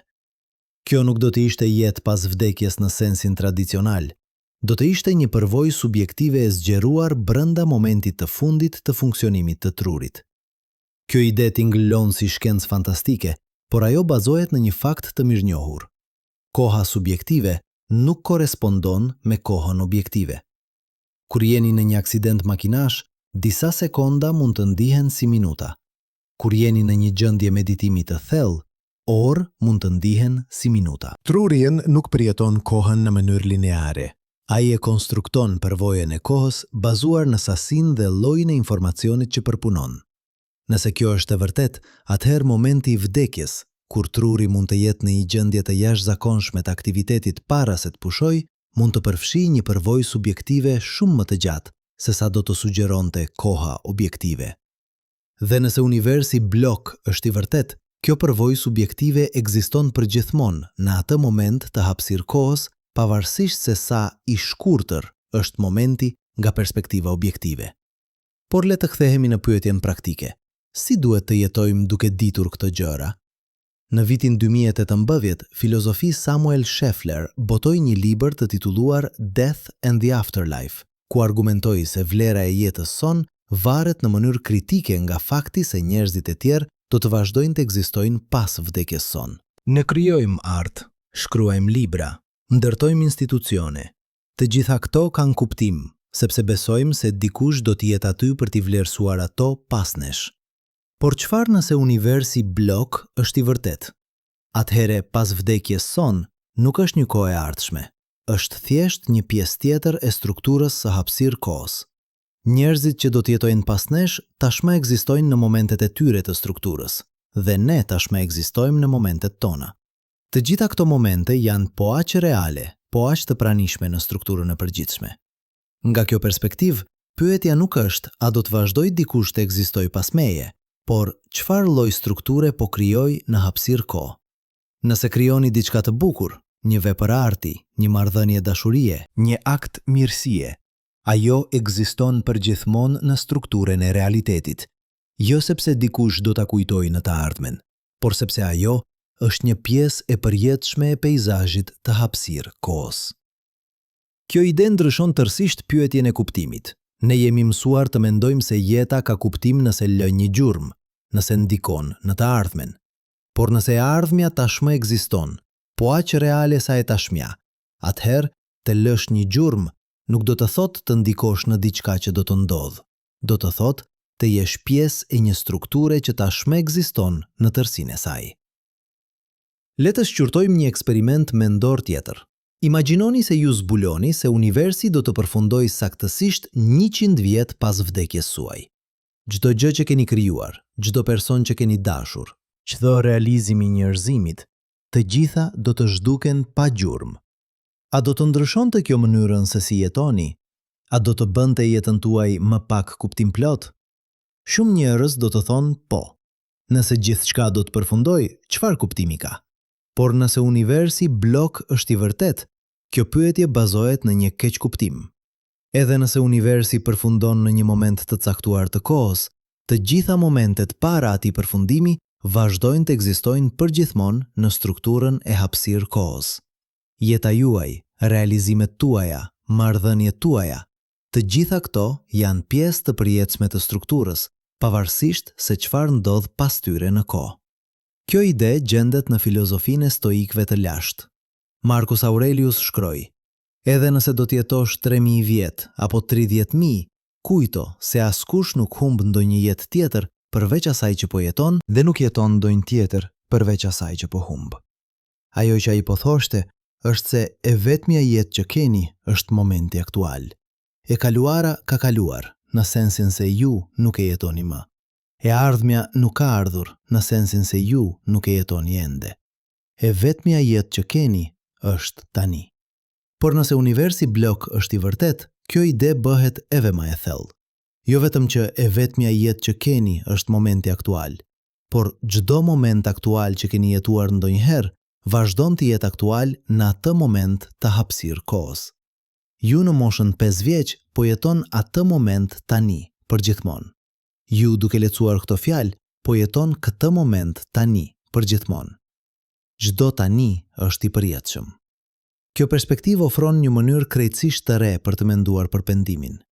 Ne pendohemi për zgjedhjet e kaluara duke dëshiruar të mund t'i ndryshojmë ato. Por nëse e kaluara ekziston përgjithmonë, e pandryshueshme, atëherë pendimi duket i kotë. Ju nuk mund ta ndryshoni atë që keni bërë, sepse ajo që keni bërë është një pjesë e përjetshme e strukturës së realitetit. Por ndoshta pendimi nuk është për të ndryshuar të kaluarën. Ndoshta është për të kuptuar se cilat zgjedhje çojnë në cilat rezultate, në mënyrë që momentet e ardhshme të strukturës suaj të jenë të ndryshme. Edhe nëse ato momente tashmë ekzistojnë, ato ekzistojnë pikërisht sepse ju do të mësoni nga pendimet tuaja dhe do të bëni zgjedhje të ndryshme. Kjo na çon në një paradoks interesant. Nëse e ardhmja tashmë ekziston, atëherë a keni vërtet zgjedhje? Apo jeni thjesht duke zbuluar zgjedhjet që tashmë janë pjesë e strukturës? Filozofi Daniel Dennett ka argumentuar se kjo është një pyetje e keq formuluar. Zgjedhja nuk është për të krijuar një të ardhme që nuk ekziston. Zgjedhja është një proces fizik që ndodh në trurin tuaj, dhe ky proces është pjesë e strukturës shkaksore që përcakton se cilat momente ekzistojnë. Ju nuk jeni duke zbuluar zgjedhjet tuaja, ju jeni duke i bërë ato, dhe fakti se ato tashmë ekzistojnë në strukturën e hapësirë kohës nuk i bën ato më pak reale ose më pak tuajat. Kjo ide është e vështirë për të kuptuar, sepse ajo kërkon që të mendojmë për shkakësinë në një mënyrë jo lineare. Ne jemi mësuar të mendojmë: unë bëj një zgjedhje dhe kjo krijon një të ardhme. Por në universin blok, marrëdhënia është në shumë si zgjedhja ime dhe e ardhmja që ajo shkakton janë të dyja pjesë të së njëjtës strukture të përjetshme, të lidhura përmes marrëdhënieve shkaksore. Le të shqyrtojmë tani një aspekt tjetër të kësaj teme: marrëdhënien midis individit dhe shoqërisë në kontekstin e vdekjes. Në vitin 2020, gjatë pandemisë COVID-29, shumë njerëz u përballën me vdekjen në një mënyrë që nuk e kishin përjetuar më parë. Spitalet ishin plot, njerëzit vdisnin të izoluar nga të dashurit e tyre dhe shoqëria si e tërë u detyrua të balafaqohej me vdekshmërinë e saj. Një nga mësimet e asaj periudhe ishte se vdekja nuk është vetëm një ngjarje individuale. Ajo është gjithashtu një ngjarje sociale. Kur dikush vdes, ata nuk zhduken thjesht nga bota. Ata zhduken nga rrjeti i marrëdhënieve që i përcaktonte ata. Miku, prindi, partneri, koleg, të gjitha këto marrëdhënie ndërpriten dhe kjo ndërprerje krijon një boshllëk në strukturën sociale që mund të ndjehet për gjenerata. Por nëse universi blok është i vërtet, atëherë këto marrëdhënie nuk ndërpriten në sensin e të qenit zhdukur. Ato vazhdojnë të ekzistojnë në të gjitha momentet ku ato ishin aktive. Miqësia që kishit me dikë që vdiq vazhdon të ekzistojë në të gjitha momentet kur ajo ishte gjallë. Dashuria që ndanit vazhdon të ekzistojë në të gjitha momentet kur e përjetonit. Këto nuk janë kujtesa. Ato janë realitete të përjetshme në strukturën e hapësirë kohës. Kjo perspektiv ofron një lloj ngushëllimi që është i ndryshëm nga besimi tradicional në jetën pas vdekjes. Ajo nuk premton se do të ribashkoheni me të dashurit tuaj në një botë tjetër, por ajo thot se marrëdhënia juaj me ta, të gjitha momentet që ndat, janë pjesë të përjetshme të strukturës së realitetit. Ato nuk janë e kaluara në sensin e të qenit zhdukur. Ato janë pjesë të përjetshme të peizazhit të hapësirë kohës. Le të shqyrtojmë tani një pyetje më të thellë. Çfarë është vetëdia në kontekstin e universit blok? Nëse të gjitha momentet ekzistojnë njëkohësisht, atëherë çfarë është ju që përjeton këto momente? Në vitin 2014, filozofi Thomas Metzinger propozoi një ide radikale. Vetëdia e vetes është një iluzion. Nuk ka një vetë qendror që përjeton gjërat. Ka vetëm një proces i përpunimit të informacionit që krijon iluzionin e një vëzhguesi të brendshëm. Kur mendoni unë po mendoj, nuk ka asnjë unë që po bën mendimin. Ka vetëm mendimin vet, i cili përfshin një përfaqësim të një unë. Nëse kjo është e vërtet, atëherë pyetja çfarë ndodh me mua kur vdes bazohet në një keqkuptim. Nuk ka asnjë mua që vazhdon apo pushon. Ka vetëm momente të ndryshme të përpunimit të informacionit, disa prej të cilave përfshin përfaqësime të një unë dhe disa prej të cilave nuk e bëjnë. Kjo ide tingëllon e frikshme, idea se ju nuk ekzistoni vërtet. Por ajo gjithashtu mund të jetë çliruese. Nëse quote 4062, ju quote 4063 jeni iluzion, atëherë shumë nga frikrat tuaja për vdekjen mund të bazohen në një keqkuptim. Ju friksoheni se ju do të pushoni se ekzistuari, por nëse ju nuk ekzistoni në mënyrën që mendoni, atëherë çfarë do të thotë të pushosh se ekzistuari? Kjo ide gjendet në shumë tradita budiste. Koncepti i anatta ose jo vet mëson se nuk ka një vet të përhershme e pandryshueshme. Ajo që ne e quajmë vet është një proces i ndryshimit të vazhdueshëm, një rrjevje e momenteve të ndërlidhura, por jo një gjë e vetme që vazhdon përmes kohës. Nëse kjo është e vërtet, atëherë vdekja nuk është fundi i një vetes, është thjesht fundi i një procesi të veçantë. Dhe nëse universi blok është i vërtet, atëherë çdo moment i atij procesi vazhdon të ekzistojë përgjithmonë. Nuk ka asnjë vet që humbet. Ka vetëm momente të ndryshme të përpunimit të informacionit, secili duke ekzistuar përgjithmonë në strukturën e hapësirë kohës. Por le të shqyrtojmë një aspekt praktik tjetër. Si ndikon kjo perspektivë në mënyrën se si trajtojmë të tjerët? Nëse çdo moment ekziston përgjithmonë, atëherë çdo akt mirësie që bëni ekziston përgjithmonë. Por gjithashtu, çdo akt mizorie që bëni ekziston përgjithmonë. Kjo nuk është thjesht një çështje e karmës apo pasojave, është një çështje e strukturës së përjetshme të realitetit. Kur jeni të sjellshëm me dikë, ju krijoni një moment që ekziston përgjithmonë në strukturën e hapësirë kohës. Ai moment është një kontribut i përjetshëm në peizazhin e realitetit. Dhe kur jeni mizor, ju gjithashtu krijoni një moment që ekziston përgjithmonë. Kjo nuk do të thotë se duhet të jeni të përsosur, askush nuk është, por do të thotë se çdo moment ka peshë të përjetshme. Kjo perspektivë mund të jetë motivuese. Nëse çdo moment ka peshë të përjetshme, atëherë çdo moment është një mundësi për të kontribuar diçka të vlefshme në strukturën e realitetit. Çdo akt mirësie, çdo moment dashurie, çdo krijim bukurie, të gjitha këto janë kontribute të përjetshme. Por ajo gjithashtu mund të jetë friksuese. Nëse çdo moment ekziston përgjithmonë, atëherë çdo gabim që bëni gjithashtu ekziston përgjithmonë. Nuk ka mënyrë për ta fshirë atë. Ai është një pjesë e përjetshme e strukturës së realitetit. Por ndoshta kjo është arsyeja pse falja është aq e rëndësishme. Nëse dikush ju ka lënduar, ai moment i lëndimit ekziston përgjithmonë. Ju nuk mund ta ndryshoni atë, por ju mund të krijoni momente të reja, momente false, momente pajtimi, momente shërimi.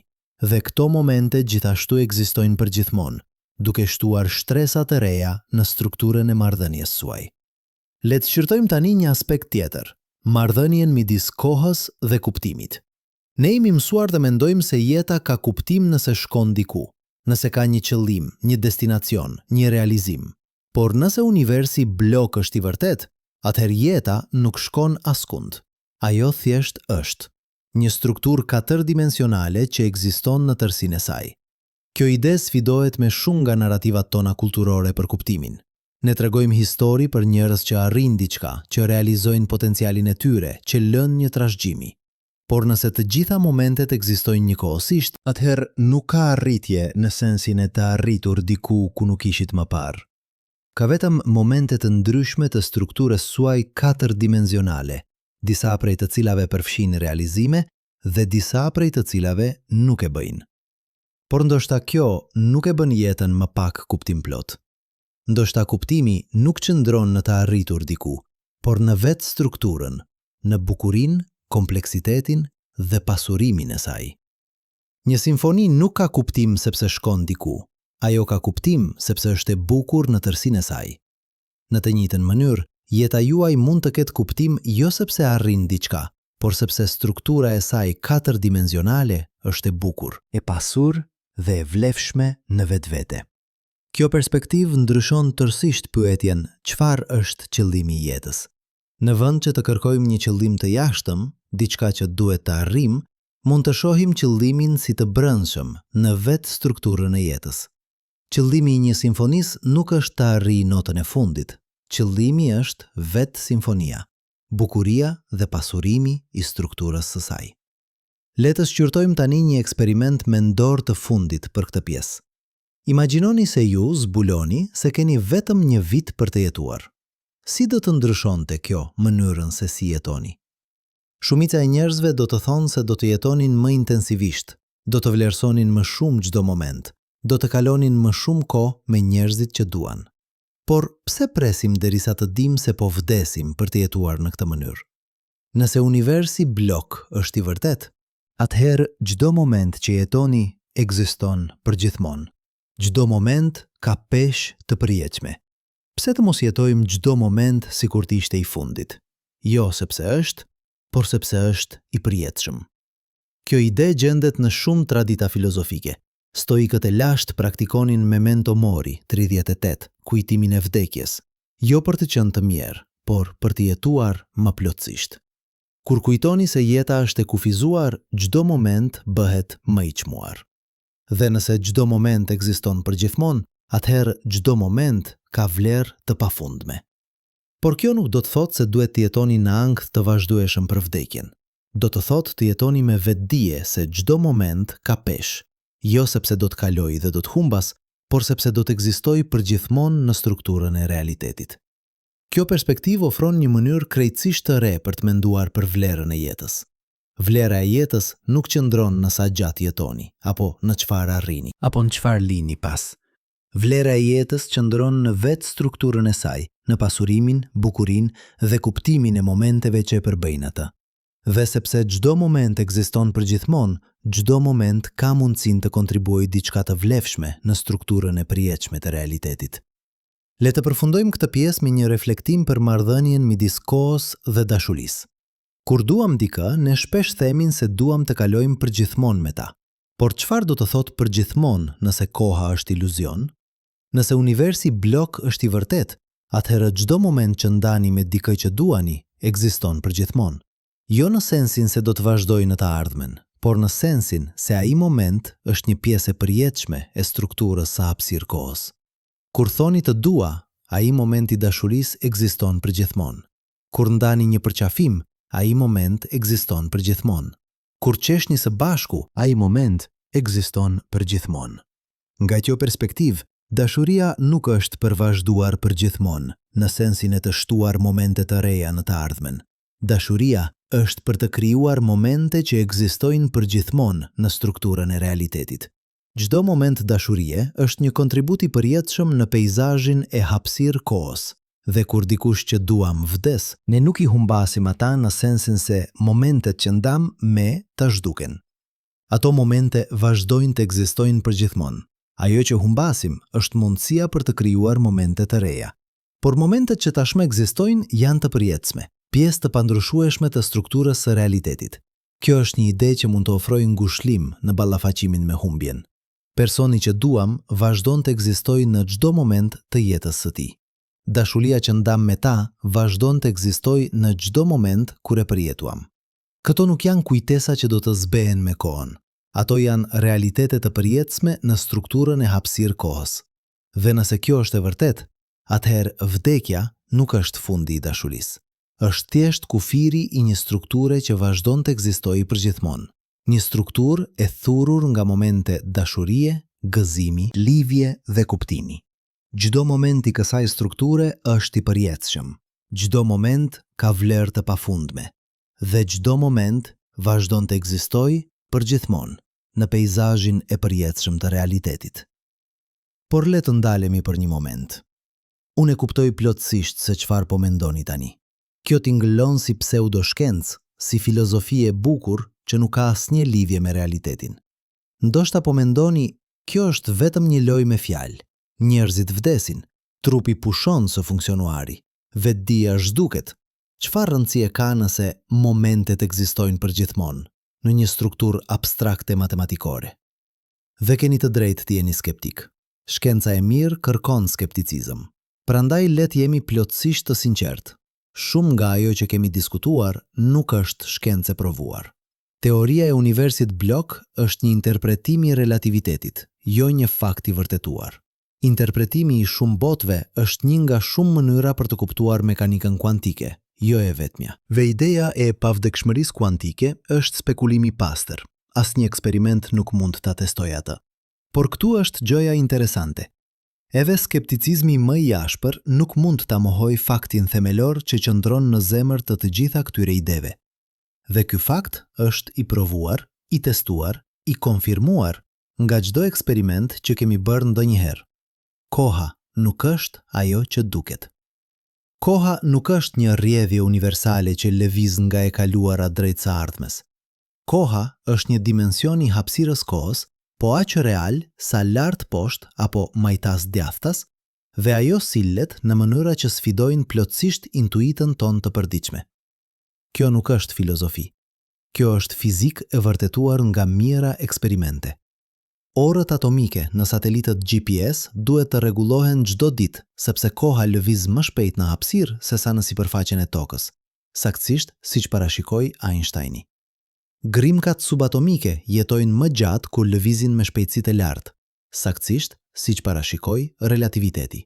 Ngjarjet që janë simultane për një vëzhgues nuk janë simultane për një tjetër, saktësisht siç tregojnë ekuacionet. Pra çfarë do të thotë kjo për vdekjen? Le të shqyrtojmë atë që shkenca vërtet di, jo atë që spekulojmë. Në vitin 2018, një ekip shkencëtarësh nga Universiteti i Michiganit publikoi një studim që ekzaminoi aktivitetin e trurit në minuta pas ndalimit kardiak. Ata zbuluan diçka të jashtëzakonshme. Në 30 sekonda pas ndalimit të zemrës, truri shfaqi një shpërthim të aktivitetit elektrik që ishte më i fortë se çdo gjë që kishin matur gjatë jetës normale. Valët gamma, frekuencat më të larta të aktivitetit të trurit, të lidhura me vetdijen dhe përpunimin e informacionit, u rritën në mënyrë dramatike. Çfarë do të thotë kjo? Shkencëtarët nuk janë të sigurt, por një hipotezë është se truri, duke u përballur me mungesën e oksigjenit, hyn në një gjendje të jashtëzakonshme të aktivitetit para se të pushojë plotësisht. Dhe nëse koha subjektive varet nga shpejtësia e përpunimit të informacionit, siç sugjerojnë disa studime, atëherë këto 30 sekonda të kohës objektive mund të përfshijnë një përvojë subjektive shumë më të gjatë. Sa më të gjatë, ne nuk e dimë. Por konsideroni këtë. Kur jeni në një aksident makinash, truri juaj mund të përpunojë informacion 10 herë më shpejt se normalisht. Një sekondë kohës objektive mund të ndihet si 10 sekonda subjektive. Nëse truri në momentin e vdekjes po përpunon informacion 100 herë më shpejt, apo 1000 herë, atëherë 30 sekonda mund të ndihen si orë, ditë, madje vite të përvojës subjektive. Kjo nuk është spekulim i egër. Kjo bazohet në të dhëna reale për mënyrën se si truri përpunon kohën. Dhe ajo ngre një mundësi të jashtëzakonshme, se momenti i vdekjes mund të jetë përvojë më e gjatë dhe më intensive e jetës suaj, edhe nëse nga jashtë duket si disa sekonda. Por le të shkojmë edhe më thellë. Le të shqyrtojmë atë që shkenca vërtet di për natyrën e vetdijes dhe marrëdhënien e saj me kohën. Në vitin 2021, neuroskencisti Anil Seth nga Universiteti i Sussexit publikoi një studim që tregoi se vetdia jonë e tani nuk është një moment i vetëm. Është një dritare rreth 3 sekondash e gjerë. Kur mendoni se po përjetoni këtë moment, ju në fakt po përjetoni një mozaik informacioni nga 3 sekondat fundit të thurur së bashku në një përvojë të vetme.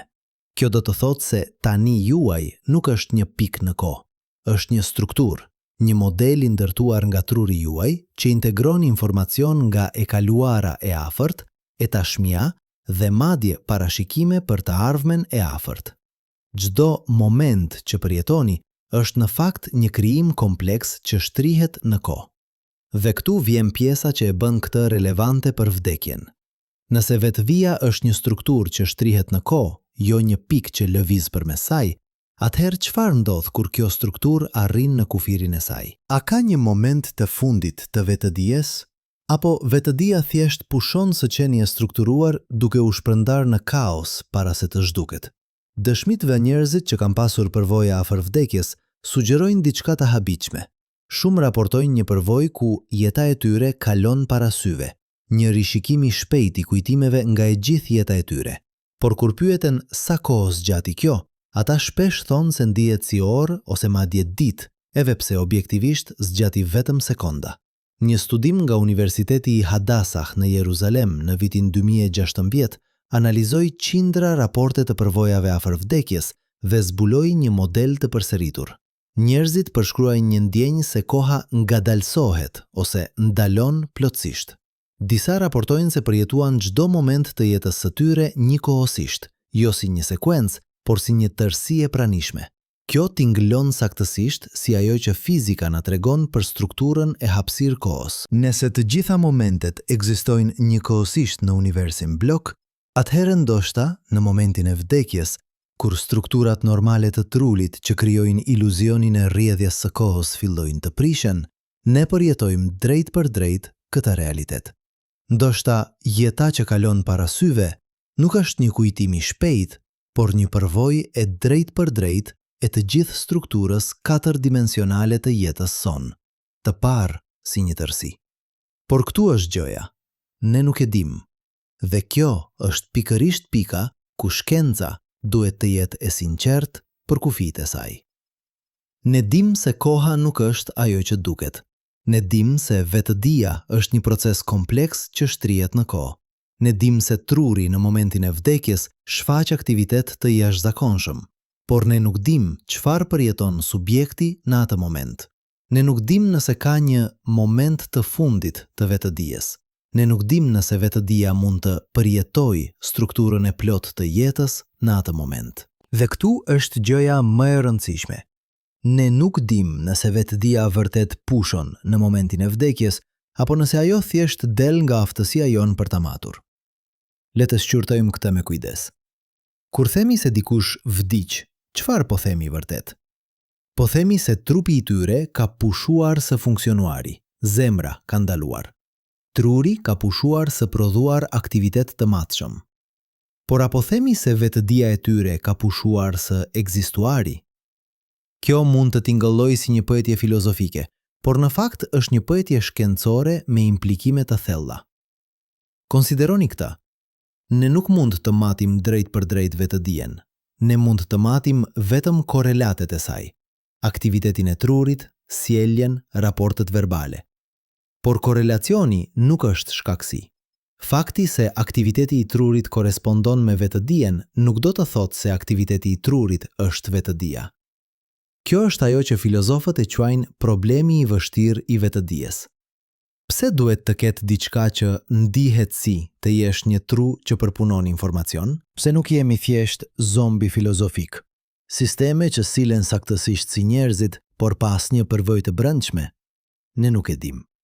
Dhe sepse nuk e dim, ne nuk mund të themi me siguri se çfarë ndodh me vetdijen kur truri pushon së funksionuari. Ndoshta ajo pushon. Ndoshta ajo transformohet në diçka që ne nuk mund ta matim. Ndoshta ajo vazhdon në një formë që ne nuk mund ta konceptojmë. Por këtu është gjëja që shkenca mund të thotë me siguri. Nëse universi blok është i vërtet, dhe të gjitha provat nga relativiteti sugjerojnë se është, atëherë çdo moment i vetdijes që keni përjetuar ndonjëherë ekziston përgjithmonë në strukturën e hapësirë-kohës. Jo si kujtim, jo si e kaluara, por si realitet fizik, po aq i pranishëm sa çdo moment tjetër. Kjo do të thotë se ju, në moshën 5 vjeç, duke përjetuar atë tani të përjetshëm, ekziston përgjithmonë në vitin 1991, apo çfarëdo viti që ishte. Ai moment i vetdijes, ajo përvojë subjektive të qenit 5 vjeç, e të luajtur në obor, e të ndjerë diellin në fytyr, është një realitet i përjetshëm në strukturën e universit. Dhe ju tani, duke lecuar këto fjalë, duke përjetuar këtë tani, ekzistoni përgjithmonë në vitin 2026. Ky moment i vetdijes, kjo përvojë subjektive e të qenit ju, tani, në këtë moment, është një realitet i përjetshëm. Dhe ju në momentin e vdekjes, çfarëdo që të jetë ajo përvojë, do të ekzistoni përgjithmonë në atë moment. Nëse ka një përvojë të fundit, ajo ekziston përgjithmonë. Nëse ka një ndjenjë paqeje, ajo ekziston përgjithmonë. Nëse ka një kuptim, ajo ekziston përgjithmonë. Por le të shkojmë edhe më tej. Le të shqyrtojmë implikimin më radikal të universit blok për natyrën e vdekjes. Nëse të gjitha momentet ekzistojnë njëkohësisht, atëherë dalimi midis para vdekjes dhe pas vdekjes është vetëm një dalim në koordinatat e hapësirë-kohës. Nuk ka një para dhe pas absolut. Ka vetëm momente të ndryshme të strukturës. Dhe nga perspektiva e strukturës së plot, të gjitha këto momente janë po aq reale. Kjo do të thotë se versioni juaj që është gjallë dhe versioni juaj që është i vdekur janë thjesht pjesë të ndryshme të së njëjtës strukture 4-dimensionale. Asnjëra nuk është më reale se tjetra. Të dyja janë pjesë të përjetshme të peizazhit të hapësirë-kohës. Nga kjo perspektiv, vdekja nuk është një ngjarje që ndodh, është një kufi që ekziston. Ashtu si lindja juaj nuk është një ngjarje që ndodhi në të kaluarën, por një kufi që ekziston në një skaj të strukturës suaj 4-dimensionale. Vdekja juaj nuk është një ngjarje që do të ndodhë në të ardhmen, por një kufi që ekziston në skajin tjetër. Dhe midis këtyre dy kufive, çdo moment i jetës suaj ekziston përgjithmonë. Çdo përvojë, çdo mendim, çdo ndjenjë, të gjitha janë pjesë të përjetshme të strukturës. Asgjë nuk kalon. Asgjë nuk zhduket. Gjithçka ekziston, përgjithmonë, në peizazhin e përjetshëm të realitetit. Por këtu vjen pyetja që e bën këtë më shumë se një thjesht ngushëllim filozofik. Nëse kjo është e vërtet, atëherë çfarë do të thotë për mënyrën se si duhet të jetojmë? Le të shqyrtojmë një skenar konkret. Imagjinoni se ju jeni 80 vjeç duke shikuar mbrapa në jetën tuaj. Ju kujtoni momentet e lumtura, dashurinë, gëzimin, realizimet. Por ju gjithashtu kujtoni momentet e dhimbshme, humbjet, gabimet, mundësitë e humbura. Nga perspektiva e universit blok, të gjitha këto momente ekzistojnë ende, përgjithmonë. Momentet e lumtura vazhdojnë të jenë të lumtura. Momentet e dhimbshme vazhdojnë të jenë të dhimbshme. Por këtu është gjëja interesante. Ju, në moshën 80, duke shikuar mbrapa, gjithashtu ekzistoni përgjithmonë. Perspektiva juaj, kuptimi juaj, mencuria juaj, të gjitha këto gjithashtu janë pjesë të përjetshme të strukturës. Dhe kjo perspektivë mund të ndryshojë kuptimin e momenteve të mëparshme. Një gabim që bëhet në moshën 30 mund të duket i ndryshëm nga perspektiva e moshës 80. Jo sepse gabimi ndryshoi, ai ekziston përgjithmonë, saktësisht siç ndodhi, por sepse struktura e plot tani përfshin gjithashtu mësimin që mësuat nga ai gabim, rritjen që erdhi prej tij, mencurinë që fituat. Nga kjo perspektivë, jeta nuk është një linjë drejt nga lindja në vdekje. Është një strukturë komplekse ku çdo moment merr kuptim, nga marrëdhënia e tij me të gjitha momentet e tjera. Një moment i dhimbshëm mund të jetë pjesë e një strukture më të madhe që është e bukur në tërsinë e saj. Një gabim mund të jetë pjesë e një rruge që çon në mencuri. Dhe këtu është gjëja më e rëndësishme. Kjo strukturë nuk është e përfunduar derisa të vdisni. Çdo moment i ri që jetoni shton një shtresë të re në strukturën, duke ndryshuar kuptimin e të gjithë strukturës. Një akt falje në moshën 50 mund të transformojë kuptimin e një lëndimi në moshën 30. Një realizim në moshën 60 mund të jap kuptim një vuajtjeje në moshën 40. Kjo do të thotë se edhe në momentet e fundit të jetës, ju ende keni fuqi për të ndikuar në kuptimin e të gjithë strukturës. Mënyra se si ballafaqoheni me vdekjen, me gutësim, me paqe, me dashuri, bëhet pjesë e përjetshme e strukturës së jetës suaj, duke ndikuar në kuptimin e çdo momenti që erdhi para saj. Le të shqyrtojmë një shembull konkret. Në vitin 2050, neurologu Oliver Sacks, duke ditur se kishte vetëm disa muaj për të jetuar, shkroi një ese të titulluar My Own Life. Në të, ai përshkroi se si diagnoza e kancerit terminal e kishte bërë të shihte jetën e tij në një dritë krejtësisht të re. Ai shkroi: "Ndihem papritur i fokusuar dhe i qartë, duke parë jetën time si një tërësi koherente. Nuk mund të them se nuk kam frikë, por ndjenja mbizotëruese është mirënjohje." Çfarë po përshkruante Sacks? Nga perspektiva e universit blok, ai po përshkruante një përvojë të drejtë për drejtë të strukturës së plot të jetës së tij.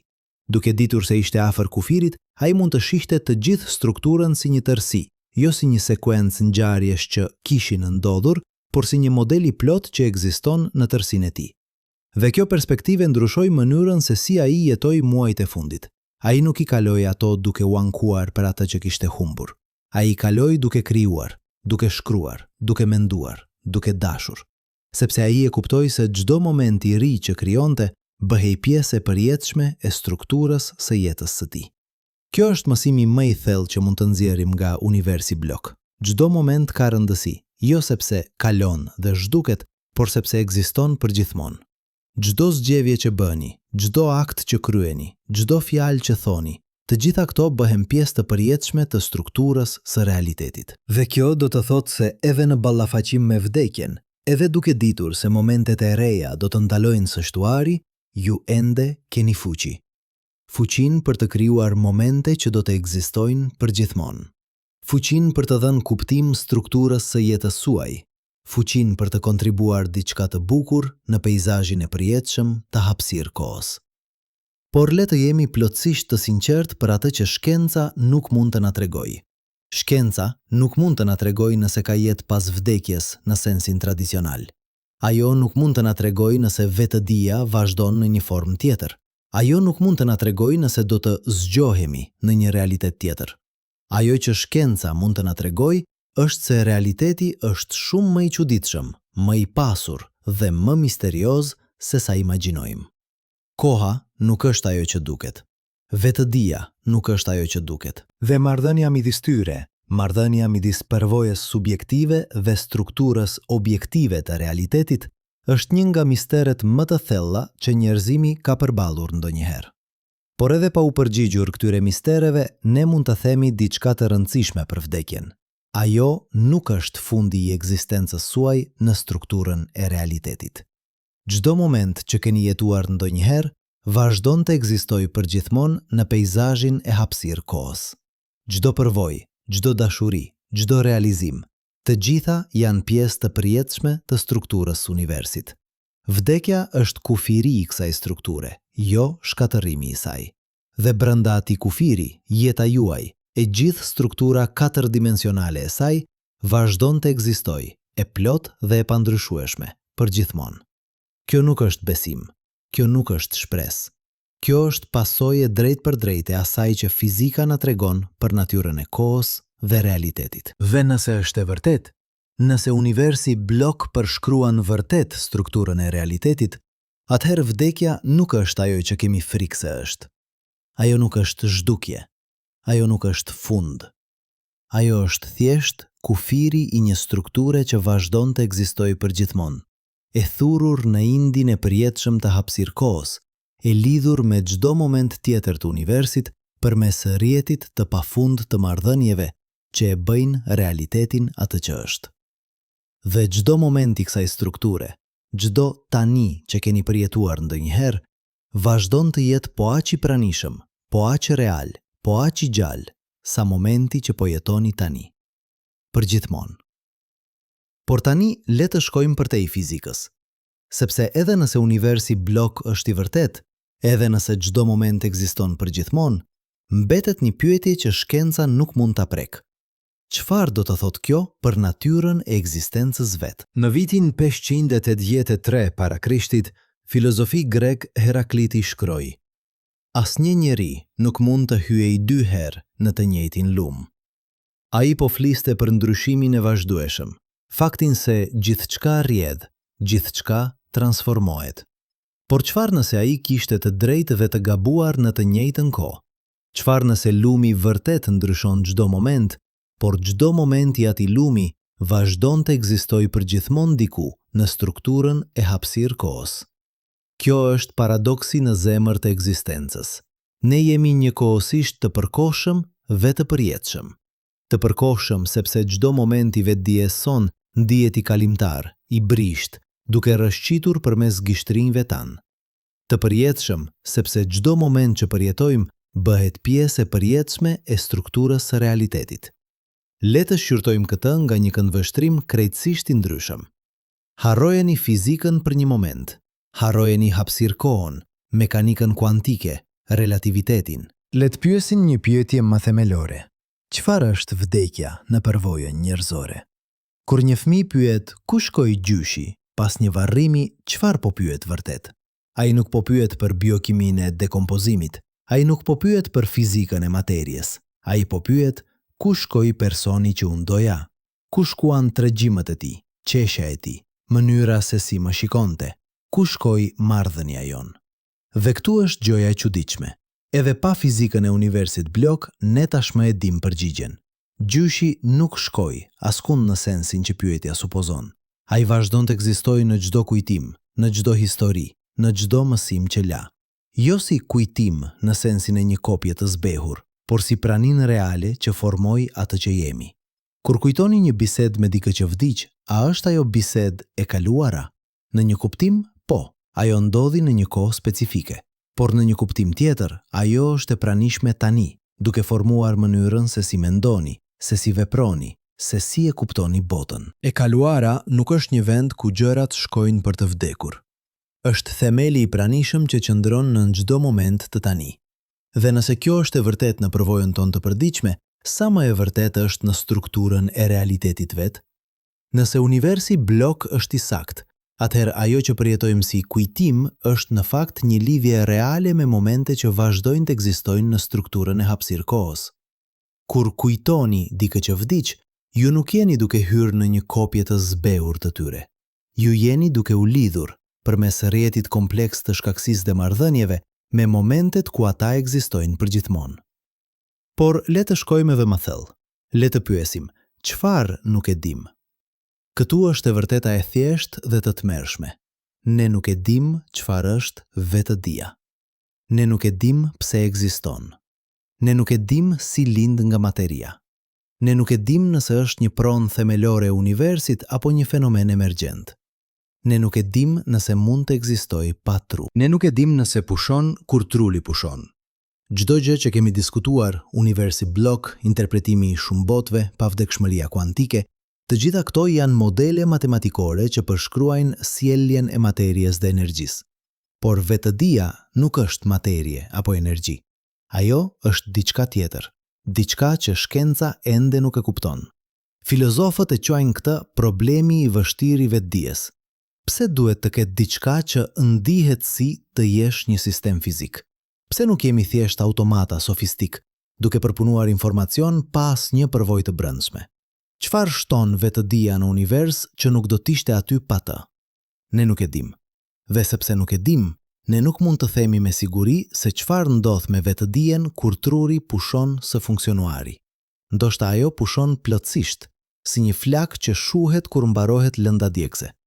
Ndoshta ajo transformohet në diçka që ne nuk mund ta konceptojmë, si uji që bëhet avull, ende ekziston, por në një formë krejtësisht të ndryshme. Ndoshta ajo ishte gjithmonë pjesë e diçkaje më të madhe, dhe vdekja është thjesht një rikthim në atë tërësi.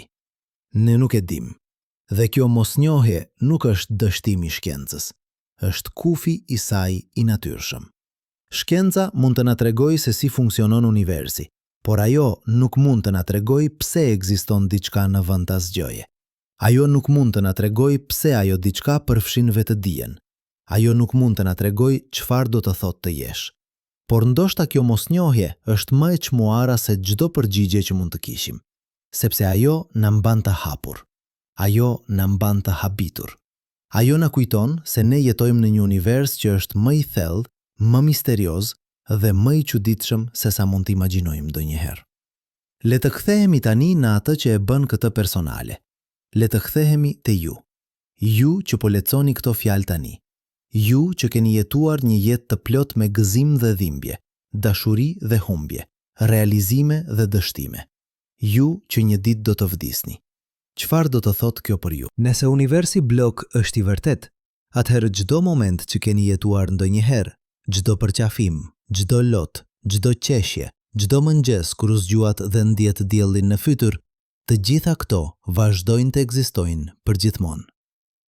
Jo si kujtesa që do të zbehen, jo si e kaluara që ka kaluar, por si realitete të përjetshme në strukturën e hapësirë kohës. Ju në moshën 5 vjeç, duke zbuduar botën me sy të gjerë dhe zemër të hapur, ekzistoni përgjithmonë në atë moment. Ai fëmijë nuk u rrit dhe u zhduk. Ai vazhdon të jetojë atë moment përgjithmonë në strukturën e realitetit. Ju në moshën 20 vjeç, duke rënë në dashuri për herë të parë, duke ndjerë se bota është e pafundme dhe plot mundësi, ekzistoni përgjithmonë në atë moment. Ajo dashuri nuk mbaroi. Ajo vazhdon të ekzistojë, e plot dhe intensive përgjithmonë. Ju tani, duke lecuar këto fjalë, duke u përpjekur të kuptoni se çfarë do të thotë të ekzistosh në një univers ku koha është iluzion, ekzistoni përgjithmonë në këtë moment. Ky moment i pyetjes, i habitjes, i kërkimit për kuptim, ai është i përjetshëm. Dhe ju në momentin e vdekjes, çfarëdo që të jetë ajo përvojë, do të ekzistoni përgjithmonë në atë moment. Nëse ka dhimbje, ajo do të jetë e përjetshme, por nëse ka paqe, ajo gjithashtu do të jetë e përjetshme. Nëse ka kuptim, ai do të jetë i përjetshëm. Nëse ka dashuri, ajo do të jetë e përjetshme. Por këtu është gjëja më e rëndësishme. Ju ende nuk jeni në atë moment. Ju jeni këtu, tani, duke jetuar këtë moment. Dhe ky moment i pranishëm, i gjallë, i hapur, është po aq real, po aq i rëndësishëm, po aq i përjetshëm sa çdo moment tjetër. Kjo do të thotë se çdo zgjedhje që bëni tani ka peshë të përjetshme. Jo sepse do të ndikojë në të ardhmen, edhe pse do ta bëj, por sepse ajo vetë bëhet pjesë e përjetshme e strukturës së realitetit. Nëse zgjidhni të jeni të sjellshëm me dikë sot, ai moment i mirësisë ekziston përgjithmonë. Nëse zgjidhni të krijoni diçka të bukur, ai moment i krijimit ekziston përgjithmonë. Nëse zgjidhni të dashuroni, ai moment i dashurisë ekziston përgjithmonë. Dhe nëse zgjidhni të jetoni me vetdije, duke kuptuar se çdo moment ka peshë të përjetshme, atëherë jeta juaj bëhet diçka më shumë se një sekuencë ngjarjesh që kalojnë. Ajo bëhet një strukturë e qëllimshme, e krijuar me kujdes ku çdo moment kontribuon në bukurinë e tërësisë. Le të kthehemi tani në pyetjen me të cilën filluam. Kujtoni, në këtë moment, ndërsa lexoni këto fjalë, versioni juaj i së ardhmes tashmë ekziston diku në strukturën e universit. Tani e kuptoni se çfarë do të thotë kjo? Nuk do të thotë se jeta juaj është e paraqaktuar, se nuk keni zgjedhje, se jeni thjesht duke zbuluar një skenar të shkruar tashmë. Do të thotë se çdo moment i jetës suaj, e kaluara, e tashmja, e ardhmja, është pjesë e së njëjtës strukture të përjetshme. Dhe ju, duke jetuar këtë moment tani, jeni duke krijuar atë strukturë. Zgjedhjet tuaja janë reale, veprimet tuaja kanë rëndësi. Dashuria juaj, krijimtaria juaj, mirësia juaj, të gjitha këto bëhen pjesë të përjetshme të strukturës së realitetit. Jo sepse do të kujtoheni në të ardhmen, por sepse ato ekzistojnë përgjithmonë në peizazhin e hapësirë kohës. Dhe vdekja? Vdekja nuk është fundi i kësaj strukture. Ajo është kufiri i saj. Ashtu si një pikturë ka kornizë që e përcakton, por nuk e shkatërron atë, jeta juaj ka kufi, lindjen dhe vdekjen, që e përcaktojnë, por nuk e shkatërrojnë atë. Brenda atyre kufive, çdo moment i jetës suaj vazhdon të ekzistojë përgjithmonë. Çdo përvojë, çdo dashuri, çdo realizim, të gjitha janë pjesë të përjetshme të strukturës së universit. Por le të jemi plotësisht të sinqert për atë që kjo nuk do të thotë. Kjo nuk do të thotë se vdekja nuk është e dhimbshme. Kjo nuk do të thotë se humbja e dikujt që duam nuk është reale. Kjo nuk do të thotë se nuk duhet të vlerësojmë çdo moment të jetës sepse do të ekzistojë përgjithmonë. Pikërisht e kundërta. Nëse çdo moment ekziston përgjithmonë, atëherë çdo moment ka rëndësi të pafundme. Çdo moment i dhimbjes është i rëndësishëm sepse ai është i përjetshëm. Çdo moment i gëzimit është i çmuar sepse ai është i përjetshëm. Çdo moment i dashurisë është i shenjtë sepse ai është i përjetshëm. Dhe kjo do të thotë se mënyra se si jetojmë, mënyra se si trajtojmë njëri tjetrin, mënyra se si krijojmë, mënyra se si duam, ka peshë që shtrihet përtej çdo kufiri kohor. Ne nuk jemi thjesht duke kaluar kohën derisa të vdesim. Ne jemi duke krijuar një strukturë që do të ekzistojë përgjithmonë në indin e realitetit. Le të mbyllim me një pyetje të fundit. Jo një pyetje që ka përgjigje, por një pyetje që hap. Nëse çdo moment i jetës suaj ekziston përgjithmonë në strukturën e hapësirë kohës, nëse vdekja është vetëm kufiri i kësaj strukture dhe jo shkatërrimi i saj, nëse vetëdia juaj në çdo moment vazhdon të jetë po aq e pranishme sa është tani, atëherë, çfarë do të thotë të jesh ju? A jeni një gjë e vetme që lëviz përmes kohës? Apo jeni një strukturë katërdimensionale, një peizazh i momenteve të ndërlidhura, secili duke përjetuar tani e ti të përjetshëm? A jeni trupi që do të vdes një ditë? Apo jeni çdo moment i vetëdijes që keni përjetuar ndonjëherë, secili duke ekzistuar përgjithmonë në strukturën e realitetit? A jeni i përkohshëm apo i përjetshëm? Apo jeni njëkohësisht të dyja? Një paradoks i gjallë që përjeton kalimtarin ndërsa ekziston përgjithmonë? Ne nuk e dim. Dhe ndoshta kjo është bukuria e saj, ndoshta misteri i ekzistencës. Fakti se ne jemi këtu, të vetëdijshëm, duke pyetur këto pyetje, është më i çmuar se çdo përgjigje që mund të kishim. Por këtu është ajo që mund të themi me siguri. Ju ekzistoni. Tani, në këtë moment, ju jeni të vetëdijshëm. Ju po përjetoni këtë tani të çuditshëm, të brisht, të bukur.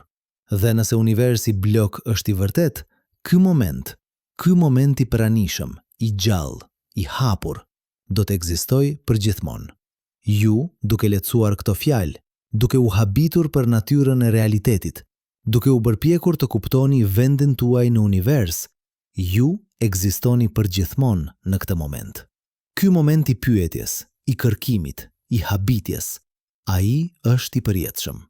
Dhe kur vdisni, kur arrini në kufirin e strukturës suaj katërdimensionale, çdo moment që keni jetuar do të vazhdojë të ekzistojë. Jo si kujtim, jo si e kaluara, por si realitet i përjetshëm në peizazhin e hapësirë kohës. Vdekja nuk është fundi i jush.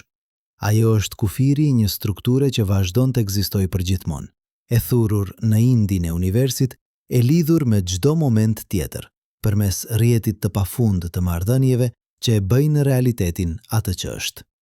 Dhe ndoshta, vetëm ndoshta, kur arrini në atë kufi, kur struktura e trurit që krijon iluzionin e rrjedhjes së kohës fillon të prishet, ju do të përjetoni diçka që njerëzit kanë raportuar për mijëra vjet. Një ndjenjë se koha ndalon, se e kaluara dhe e ardhmja bashkohen në një tani të përjetshëm, se jeta juaj e tërë është e pranishme njëkohësisht. Ndoshta, ajo që ne e quajmë vdekje, është thjesht momenti kur përjetojmë drejt për drejt atë që fizika na tregon në mënyrë abstrakte, se të gjitha momentet ekzistojnë njëkohësisht, se koha është iluzion, se ne jemi dhe gjithmonë kemi qenë pjesë e përjetshme e strukturës së realitetit. Por edhe nëse kjo nuk është e vërtet, edhe nëse vdekja është thjesht fund, një shuarje e plotëve të dijes, ne ende mund të gjejmë ngushëllim në këtë. Çdo moment që kemi jetuar ka qenë real. Çdo dashuri që kemi ndjer ka qenë reale. Çdo bukuri që kemi krijuar ka qenë reale. Dhe nëse universi blok është i vërtet, ato momente vazhdojnë të jenë reale, përgjithmonë, në strukturën e hapësirë kohës. Ato nuk kalojnë, ato nuk zhduken. Ato janë pjesë të përjetshme të peizazhit të realitetit. Ju, çdo versioni i jush, çdo momenti i vetëdijes suaj, ekzistoni përgjithmonë në atë peizazh. Jo si kujtim, jo si e kaluara, por si realitet i gjallë, i pranishëm, i përjetshëm. Dhe kjo në fund është ajo që mund të themi për vdekjen. Ajo nuk është fundi i ekzistencës suaj. Ajo është thjesht kufiri i një strukture që vazhdon të ekzistojë përgjithmonë. Një strukturë e thurur nga momente dashurie, gëzimi, vuajtjeje, rritjeje, kuptimi. Çdo moment i kësaj strukture është i përjetshëm. Çdo moment ka vlerë të pafundme. Çdo moment është ju, duke jetuar, duke ndjer, duke qenë, përgjithmonë.